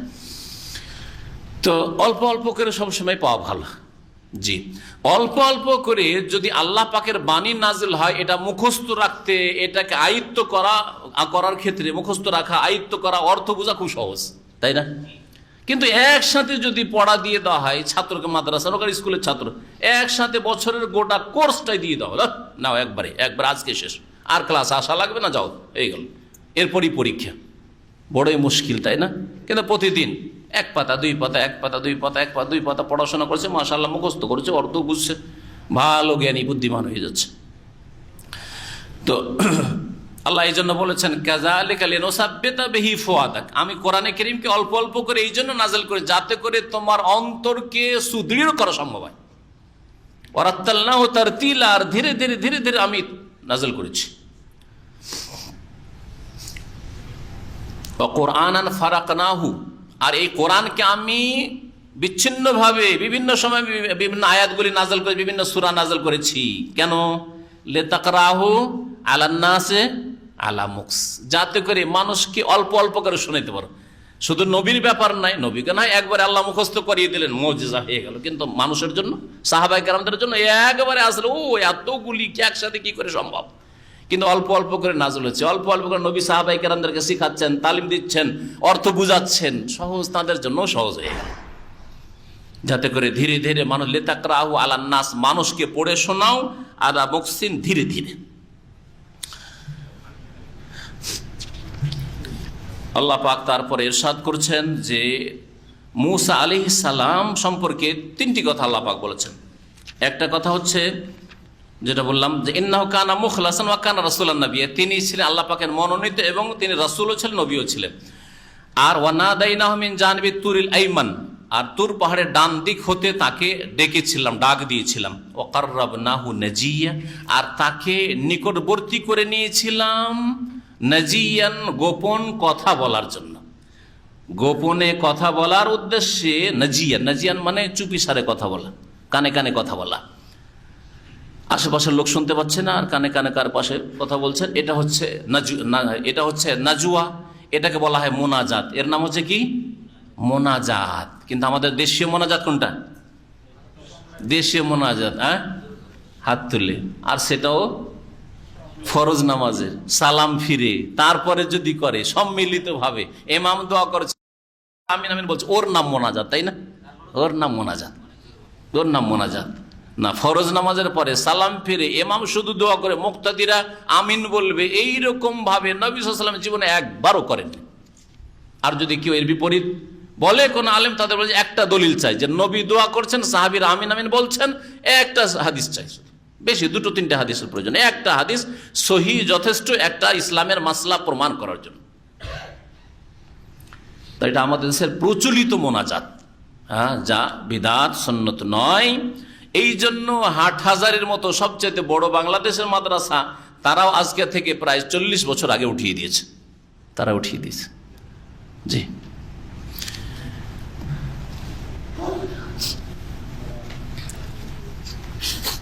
আল্লাহ পাক বলছেন ওয়াকাররাবনাহু নাজিয়া, আর আমি মূসা আলাইহিস সালামকে নিকটবর্তী করেছিলাম চুপিসারে কথা বলার জন্য, গোপনে আলাপের উদ্দেশ্যে, মানে তুর পাহাড়ে ডেকেছিলাম। ওয়াহাবনা লাহু মির রাহমাতিনা, আর তাকে আমার দয়ায় আমার অনুগ্রহে দান করেছিলাম তার ভাই হারুনকে নবী স্বরূপ, নবিয়া। তাকে শুধু নবী রসুল করিনি, বরং তার সাথে যখন মূসা আলাইহিস সালাম দোয়া করলেন যে আল্লাহ আমার জবানটা তো তোতলা, আমার ভাষাটা তো স্পষ্ট হয় না, আর আমাকে একা এত বড় জালেম ফেরাউন তাগুতের সামনে যেতে ভয়ও লাগে, কি করে না করে, তো আল্লাহ ওয়াজআললি ওয়াজিরাম মিন আহলি হারুনা আখি, আল্লাহ আমার পরিবার থেকে একজন আমার সহযোগী ওজির দান করো, মিন আহলি হারুন, সে হচ্ছে হারুন, আখি আমার ভাই, ওয়াসদুদ বিহি আজরি, আমার বাহুকে তুমি মজবুত করো, আমার বাহুকে মজবুত করো। এই দোয়া যখন করলেন মূসা আলাইহিস সালাম, আল্লাহ পাক বলছেন তাকে দান করলাম আমার অনুগ্রহে তার ভাই হারুনকে নবী স্বরূপ। ওয়াজকুর ফিল কিতাবে ইসমাইল, আর স্মরণ করো এই কিতাব ইসমাইল আলাইহিস সালামের কথা, ইন্নাহু কানা সাদিকাল ওয়াদ, তার ওয়াদা ছিল চিরসত্য, তার ওয়াদা ছিল সত্য। তিনি ওয়াদার ক্ষেত্রে বড় সত্যবাদী ছিলেন, প্রতিশ্রুতির ক্ষেত্রে সত্যবাদী ছিলেন। সত্যবাদী সমস্ত আম্বিয়া রসুল ছিলেন, কিন্তু এক একজনের মধ্যে এক একটা গুণ বেশি স্পষ্ট হয়ে ফুটে ওঠে, হয় না? আপনার 5 ভাই নামাজি, 5 ভাই ধরেন, 5 ভাই নামাজি, 5 ভাই রোজাদার, 5 ভাই দান খেরাত করেন, 5 ভাই নেক আমল করেন, কিন্তু এক ভাইয়ের মধ্যে একটা গুণ বেশি ফুটে উঠেছে, নামাজের দিক থেকে বেশি ফুটে উঠেছে। নামাজ সবাই পড়েন, কিন্তু একজন আজানের সাথে মসজিদে পৌঁছে যায়, আর বাকিগুলো যাই যেতে যেতে হয়তো নামাজ শুরু হলো, জামাতটা ধরলো, এইরকম করলো। আর একজন রোজাটাও তার স্পষ্ট ফুটে উঠেছে, রমজানে রোজা রাখার পরে সওয়ালে 6 রোজাও রাখলো, ওগুলোও ছাড়লো না। অন্য ভাইয়েরা না রমজানের রোজাটা তো রেখেছে, কিন্তু সওয়ালটা হয়তো ছেড়ে দিল, আরাফাতটা হয়তো ছেড়েই দিল, এইরকম করলো। তাহলে এক একজনের মধ্যে এক একটা গুণ বেশি ফুটে উঠেছে, ঠিক না? কিন্তু সবার মধ্যে ভালো গুণ আছে। ওই রকমই সমস্ত নবী রসুলগণ ওয়াদা প্রতিশ্রুতির ক্ষেত্রে সত্যবাদী, এতে কোনো সন্দেহ নেই। এমন নয় যে ইসমাইল আলাইহিস সালাম শুধু ওয়াদা পূরণ করতেন আর অন্যান্য নবীদের মধ্যে গাফিলতি ছিল, কখনো না, এর অর্থ নয়। কিন্তু কিছু কিছু মানুষের মধ্যে এক একটা গুণ ফুটে ওঠে। মাদ্রাসা স্কুলের ছাত্রদের মধ্যে দেখবেন একজনের বোধ শক্তি বেশি, আর একজনের স্মৃতিশক্তি বেশি, আর একজনের চালাক চতুর বেশি, আর একজনের মধ্যে পড়াশোনায় সবগুলি ভালো, কিন্তু একজনের মধ্যে নেতৃত্বের ক্ষমতা বেশি, নেতৃত্ব, আর একজন পড়াশোনাতে ফার্স্ট ক্লাসে সবসময় ফার্স্ট হয়, কিন্তু নেতৃত্ব না, দুটো লোককেও যে কন্ট্রোল করবে এই ক্ষমতা নেই তার, হয়তো পারে এরকম। তো আল্লাহ পাক রব্বুল আলামিন এখানে ইসমাইল আলাইহিস সালাম সম্পর্কে বলছেন যে ইন্নাহু কানা সাদিকাল ওয়াদে, তিনি প্রতিশ্রুতির ক্ষেত্রে সত্যবাদী ছিলেন। ওয়া কানা রাসূলান নাবিয়্যা, তিনি রাসূল এবং নবী ছিলেন। ওয়া কানা ইয়ামুরু আহলাহু বিসসালাত, এবং তিনি নিজ পরিবার পরিজনকে, স্ত্রী ছেলে মেয়েদেরকে কি করতেন? সালাতের উপদেশ দিতেন, নামাজের নির্দেশ দিতেন। তাহলে কি বোঝা গেল যে প্রাচীন যুগে ইব্রাহিম আলাইহিস সালামের পুত্র ইসমাইল আলাইহিস সালাম তিনিও কি করেছেন? নামাজ পড়েছেন। ওয়াজ যাকাত, যাকাত দিয়েছেন। যাকাতের নির্দেশ আল্লাহ পাক রব্বুল আলামিন, তিনি নিজে শুধু যাকাত দিতেন না, বরং নিজের পরিবার পরিজনকেও যাকাতের নির্দেশ দিতেন। ওয়া কানা ইনদা রাব্বিহি মারদিয়া, এবং তিনি তার প্রতিপালকের কাছে সন্তোষ ভাজন ব্যক্তি ছিলেন, রাজি আরজা মানে সন্তুষ্ট হওয়া, আর মারদি ইসিম মাফুলের সেগা মানে তিনি আল্লাহ পাকের সন্তোষ ভাজন ব্যক্তি, আল্লাহ পাক তার উপর রাজি হয়ে গেছেন, সন্তুষ্ট হয়ে গেছেন।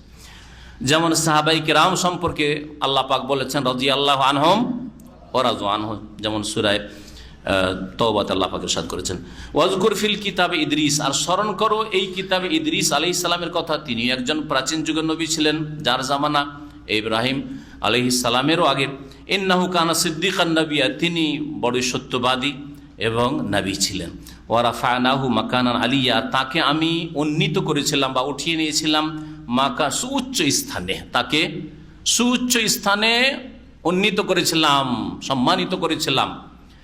এই আয়াতের মানে এই নয় যে তাকে আকাশে উঠানো হয়েছে যেমন বিদাতিরা বলে থাকে, কারণ এই রকমের কোনো সহি তাফসীর পাওয়া যায় না যে যেমন ঈসা আলাইহিস সালামকে আকাশে উঠানো হয়েছে, যখন তাকে হত্যা করার জন্য ইহুদিরা বা তার শত্রুরা চেষ্টা করলো, তখন ঈসা আলাইহিস সালামকে আল্লাহ পাক কি করলেন? বল রাফাহুল্লাহু ইলাইহি, সুলি তো চড়ানো হয়নি আর হত্যাও করা হয়নি, বরং আল্লাহ পাক উঠিয়ে নিয়েছেন। এই রকমের কোনো প্রমাণ নেই যে আর কোনো নবীকে আল্লাহ পাক আকাশে উঠিয়ে নিয়েছেন। কিন্তু বিদাতীদের কিতাবাতে আমি ছোটকালে পড়েছি, তারা লিখেছে কয়েকজনকে আকাশে উঠানো হয়েছে, তার মধ্যে একজন ইদ্রিস। শুনেছেন এটা কেউ? হ্যাঁ, কেউ শোনেননি? না, এই শুনেছে, এক দুটো তো শুনেছে। বিদাতি কথা না শোনাই ভালো, আলহামদুলিল্লাহ শুনেননি। তার মানে মগজ কি আছে? ভাইরাস মুক্ত আছে। ভাইরাস মুক্ত থাকলে ভালো কথা ঢুকা সহজ। আর ওই ভাইরাসটাকে উঠিয়ে ফেলার জন্য এটা বললাম যে ইদ্রিস সম্পর্কে যারা বলেছে আকাশে উঠানো হয়েছে, এটা ভ্রান্ত কথা। ইদ্রিস আলাইহিস সালাম মারা যাননি, এটাও বলে। যেমন ঈসা আলাইহিস সালাম এখনো মারা যাননি, আর কিয়ামতের কাছাকাছি আসবেন, ইদ্রিস আলাইহিস সালাম মারা যাননি, এটাও ভ্রান্ত কথা। এগুলো সব বিদাতীদের কিতাবে আছে। রাফা'নাহু মাকান আলিয়্যা মানে সুউচ্চ স্থানে আল্লাহ পাক উঠিয়েছেন, মানে সম্মানিত করেছেন। আল্লাহ পাক রব্বুল আলামিন বড় সম্মান দান করেছে, এটা হচ্ছে উদ্দেশ্য। উলাইকাল্লাযীনা আন'আমা আল্লাহু আলাইহিম, এরাই তো তারা যাদেরকে আল্লাহ পাক পুরস্কৃত করেছেন, ইনআম নিয়ামত দান করেছেন। এরা কারা? মিনান নবিয়্যিন, নবীদের হতে, মিন যুররিয়াতে আদম, যারা আদম আলাইহিস সালামের বংশোদ্ভূত। ওয়া মিম্মান হামালনা মা নূহ, আর ওদের বংশ উদ্ভূত যাদেরকে নূহ আলাইহিস সালামের সাথে তার পানি জাহাজে উঠিয়েছিলাম। তাহলে পানি জাহাজে নূহ আলাইহিস সালামের সাথে যেই লোকগুলি উঠেছিল, মুসলিমে লোক, মুমিন, তাদের থেকে পৃথিবীর সমস্ত প্রজন্ম, তাদের মধ্যে এই নবী রসুলগণ, এই নূহ আলাইহিস সালামের পরে যেহেতু সমস্ত নবী রসুলগণ এসেছেন, নূহ আলাইহিস সালামের পরেই এই নবী রসুলগণ যাদের কথা উল্লেখ করা হলো এরা এসেছেন। এই জন্য তাদের সম্পর্কে আল্লাহ বললেন এরা হচ্ছে আদম আলাইহিস সালামের বংশোদ্ভূত, আর নূহ আলাইহিস সালামের সাথে যাদেরকে কিস্তিতে বা জলজাহাজে উঠানো হয়েছিল তাদের বংশোদ্ভূত। অমিন যুররিয়াতি ইব্রাহিম ও ইসরাইল, আর এরা ইব্রাহিম ইসরাইলের বংশোদ্ভূত। অমিম্মান হাদাইনা, আর যাদেরকে আমি সঠিক পথ দেখিয়েছি, হিদায়াত করেছি। ওয়াজতাবাইনা, আর যাদেরকে মনোনীত করেছি। ইযা তুতলা আলাইহিম আয়াতুর রহমান, যখন তাদের সামনে দয়াবান আল্লাহ পাকের আয়াত তেলাওয়াত করা হয়, পাঠ করা হয়। খাররু সুজ্জাদান ওয়া বুকিয়া, তখন তারা লুটিয়ে পড়ে সেজদায় কান্না ভরে। বুকিয়া, বাকায়া বিকে মানে কান্না করা, কাঁদতে কাঁদতে তারা সেজদায় লুটিয়ে পড়ে। এটা হচ্ছে মুমিন সৎকর্মশীল যারা হেদায়েত প্রাপ্ত তাদের গুণ, যে কোরআনে কারীমের কথা শুনলে, আল্লাহ পাকের দ্বীনের কথা শুনলে, রাসূলুল্লাহ সাল্লাল্লাহু আলাইহি সাল্লামের হাদিসের কথা শুনলে তারা কান্না ভেঙে পড়ে, এবং পরকালের কথা বললে, জান্নাত জাহান্নামের কথা বললে তাদের কান্না আসে, দোয়া করলে তাদের কান্না আসে, আল্লাহ পাকের ইবাদত বন্দেগী করলে, সেজদায় পড়লে কান্না আসে। খাররু সুজ্জাদান, শুধু সেজদাই করে না, সেজদায় তারা কান্নায় ভেঙে পড়ে। খাররু লুটিয়ে পড়ে তারা সেজদায়, ওয়া বুকিয়ান আর কান্নাতে তারা ভেঙে পড়ে। এ হচ্ছে সৎকর্মশীলদের গুণ, যা আল্লাহ পাক রব্বুল আলামিন উল্লেখ করলেন। সময় আমাদের কাছে এসছে, সুতরাং এখান থেকেই আজকের তাফসীর শেষ করছি। আর এই আয়াতে সেজদা রয়েছে, আপনারা সেজদা করতে পারেন। আর সেজদা তেলাওয়াতের জন্য উযু শর্ত নয়, সুতরাং সেজদা তেলাওয়াত উযু থাক আর নাই থাক আপনারা সকলেই সেজদা করতে পারেন। ওয়া সাল্লাল্লাহু নবিয়ানা মুহাম্মদ ওয়া আলা আলিহি ওয়া সাহবিহি আজমাইন। এক ভাই জিজ্ঞাসা করেছে মদিনা না গেলে হজ হবে কিনা। মদিনার সাথে হজের কোনো সম্পর্ক নেই, মদিনার সাথে হজের কোনো সম্পর্ক নেই। হজ মক্কায় কাবাঘর, মেনা, মুজদালিফা, আরাফা, এইগুলিতে হয়। আর মিকাত, যদি বাইরে থেকে যান তো মিকাত থেকে এরাব বেঁধে যাবেন। তো মিকাত থেকে শুরু করলেন, মক্কা গেলেন, কাবাঘর, আর তারপরে মেনা, আরাফা, মুজদালিফা, এই কয়টা জায়গাতে হজ সম্পূর্ণ হয়ে যায়। হজের বিধিবিধান সম্পর্কে ইনশাআল্লাহ তাআলা আমাদের কোর্স হবে, আর 3-4 সপ্তাহ পরে তাতে হাজির হলে ইনশাআল্লাহ তাআলা আপনারা বিস্তারিত জানতে পারবেন। নিয়মিত কোর্স ইনশাআল্লাহ তাআলা হজের হবে জুমার দিন এশা পরে, জুমার দিন এশার নামাজের পরে আমরা আর 3-4টা সপ্তাহ পরে 1 মাস ধরে পারে, যখন 1 মাস বাকি থাকবে 4 সপ্তাহ আমরা নিয়মিত হজের কোর্স চালাবো। ওতে আপনারা আসবেন যারা হজে যাবেন। মদিনার সাথে হজের কোনো সম্পর্ক নেই, এই মর্মে যেসব হাদিস তারা পেশ করে একটিও সহি নয়, বরং সবগুলি জাল, জয়ীফি শুধু না, বরং জাল কথা। হজের সাথে সম্পর্ক নেই। তবে একজন মানুষ যদি দূর থেকে আসে আর হয়তো আসতে পারবে না, হজ শেষ হলো, হজের সাথে সম্পর্ক নেই, কিন্তু মদিনা যাক, যেহেতু মদিনা মসজিদ নববী আছে, সেখানে নামাজ পড়লে 1000 গুণের সওয়াব রয়েছে, সুতরাং সেখানে যাবে, আর সেখানে গিয়ে নামাজ পড়ার উদ্দেশ্যে যাবে। আর যখন মদিনা পৌঁছে গেছে তখন নবী করিম সাল্লাল্লাহু আলাইহি সাল্লামের কবর এবং আরও যেসব কবর সাহাবায়ে কেরামদের রয়েছে সেগুলির জিয়ারত করে নেবে। জি। অনেকে বলে মদিনায় 40 ওয়াক্ত নামাজ না পড়লে হজ হবে না, ভুল কথা। মদিনায় 40 ওয়াক্ত নামাজ পড়ার হাদিসও সহি নাই, হাদিস সহি নাই। বরং 40 কেন, আপনি পারলে সারা জীবনটাই থেকে যান মদিনায়, ভালো, মদিনায় বসবাস করা ভালো। আর না হলে যতটা আপনার পক্ষে সম্ভব, 10 সম্ভব, 5 সম্ভব, 1 ওয়াক্ত সম্ভব, কোনো কিছু সম্ভব হইল না, গেলেন মদিনায় আর গাড়ি ছেড়ে দিল, সাথে সাথে উঠে গেলেন, একটু মসজিদ নববীতে 2 রাকাত সুন্নত নফল পড়ে তাহিয়াতুল মসজিদ পড়ে বেরিয়ে গেলেন, কোনো দোষ নাই। বা গেলেন না হজের সফরে, অন্য সময় হজের আগে বা পরে গেলেন, কোনো দোষ নেই। বিশেষ করে যারা এখানে থাকেন তাদের জন্য যে কোনো সময় মদিনা যেতে পারবেন। হজের সফরে মদিনা যেতেই হবে, এমন মনোভাব রাখা বিদাতি মনোভাব, এমন বিশ্বাস রাখা বিদাতি বিশ্বাস।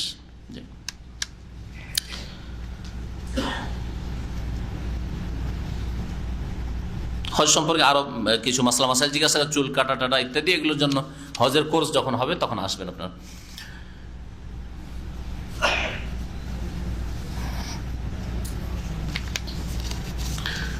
একবার জিজ্ঞাসা করেছেন কন্ডম ব্যবহার আর বেচা কেনা জায়েজ না হারাম? কন্ডম ব্যবহার করা প্রয়োজনে জায়েজ, যদি শরীয়তে অনুমতি থাকে আপনার জন্য, তাহলে আপনার জন্য জায়েজ, কিন্তু স্থায়ীভাবে জায়েজ নয়, বা যার জন্য সেটা ব্যবহার করা জায়েজ নয় তার জন্য জায়েজ নয়। আর ব্যবসা করা না, ব্যবসা অধিকাংশ লোক যেটাকে অন্যায় কাজে লাগাচ্ছে এইরকম ব্যবসা করা যাবে না। যেমন ডিশের ব্যবসা, হ্যাঁ, যে জিনিসগুলো অধিকাংশ হারামের ক্ষেত্রে ব্যবহার হচ্ছে, হ্যাঁ, এইরকম ব্যবসা করা জায়েজ নয়। এটা হচ্ছে আমার এই বিশ্বাস যে যেই ব্যবসায় লাভ চাইতে ক্ষতির দিক বেশি সেই ব্যবসা জায়েজ নয়। কিন্তু লাভের দিক যদি বেশি দেখেন আর ক্ষতি অল্প স্বল্প আছে, সাইড এফেক্ট আছে ওর, তাহলে জায়েজ হতে পারে সেটা। যেখানে আল্লাহ পাক কোরআনে কারিমে এর দলিল হচ্ছে মদের বিষয়টি, আল্লাহ বলছেন ওতে লাভ আছে কিন্তু লাভের চাইতে গুনাহ এবং ক্ষতির দিক বেশি, সেই জন্য আল্লাহ পাক মদকে হারাম করেছেন। তো ওই রকমই যেই ব্যবসাতে ক্ষতির দিক বেশি, অধিকাংশ লোকেরা কন্ডম ব্যবহার করে চিরকাল। 2টা বাচ্চা নিয়েছি, একটা নিচে আর নেব না, চিরকাল কন্ডম ব্যবহার, এই জন্য হারাম। অধিকাংশ লোক ব্যবহার করে এই উদ্দেশ্যে কন্ডম যে বেশি বাচ্চা হলে খাওয়াইতে পারবো না, তাহলে নিজেই রাজ্জাক, ও আব্দুর রাজ্জাক না, ও নিজেই রিজিদার, রব আল্লাহ হয়ে গেছে সে, হ্যাঁ, সেই জন্য তার আকীদার সংশোধনের প্রয়োজন রয়েছে, এই জন্য জায়েজ নাই। বাকি কথা হলো কারো যদি স্ত্রী অসুস্থ হয় বা ঘন ঘন এক বছর বাচ্চা হয়ে যাচ্ছে, একটা বাচ্চা 2 বছর তো দুধ পায়, আর 6 মাস 9 মাস তো গর্ভ ধারণ করে, তাহলে 3 বছর মোটামুটি। তাহলে 3 বছরের জন্য যদি গ্যাপ করার উদ্দেশ্যে যে বাচ্চাটা যাতে দুধ পেয়ে যায় কন্ডম ব্যবহার করে বা ওষুধ ব্যবহার করে, তো জায়েজ। রিজিকের ভয়ে না যে খাওয়াইতে পারবেন এই ভয়ে নয়, আর বাচ্চা বাস লিমিটেড, হ্যাঁ, আর বেশি নেব না, 2টোর বেশি পরিকল্পনা আছে, 2টো 3টের বেশি নেব না, না, এরকম জায়েজ নাই। আল্লাহ পাক যা দেবে নেবে, কিন্তু বাচ্চার স্বাস্থ্যের দিকে খেয়াল রেখে, বাচ্চার মায়ের স্বাস্থ্যের দিকে খেয়াল রেখে। আজকালকার এক শ্রেণীর মানুষ বলে বাচ্চার মায়ের স্বাস্থ্য ভালো নয়, সুতরাং 7 বছর 8 বছর হয়ে যাচ্ছে বাচ্চা নিচ্ছে না, এইটা না, এটা যুক্তিসঙ্গত নয়। যেমনটা বললাম যে খুব বেশি হলে 2.5 বছর 3 বছর, 2.5 বছর 3 বছর পর বাচ্চা হলে কোনো অসুবিধা নেই। কারণ 2 বছর বাচ্চার দুধের অভাব, দুধ পেয়ে গেছে, আর গর্ভধারণের সময় হচ্ছে 6 মাস বা 8 মাস বা 9 মাস, তাও পেয়ে গেছে, 3 বছর গ্যাপ দেওয়া যথেষ্ট। এর বেশি গ্যাপ দিয়ে এই কন্ডম ব্যবহার করা জায়েজ না। জি।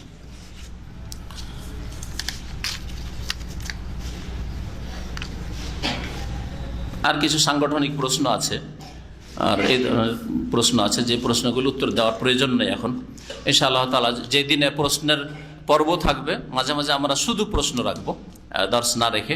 সেই দিনে ইনশাআল্লাহ তাআলা প্রশ্নের উত্তরগুলি দিয়ে দেবো। কারণ সংগঠনের প্রশ্নতে বিস্তারিত বলতে হবে, এক দুটো কথা বলে শেষ হবে না। আর এক দুটো কথা বললে যারা সংগঠন করে তারাই ভুল বুঝবে, অথবা যারা সংগঠন করেন না তারা ভুল বুঝবে। সুতরাং এইসব বিষয় সম্পর্কে আমি সংক্ষেপে জবাব দিতে চাই না, আলোচনা করলে বিস্তারিত আলোচনা করব।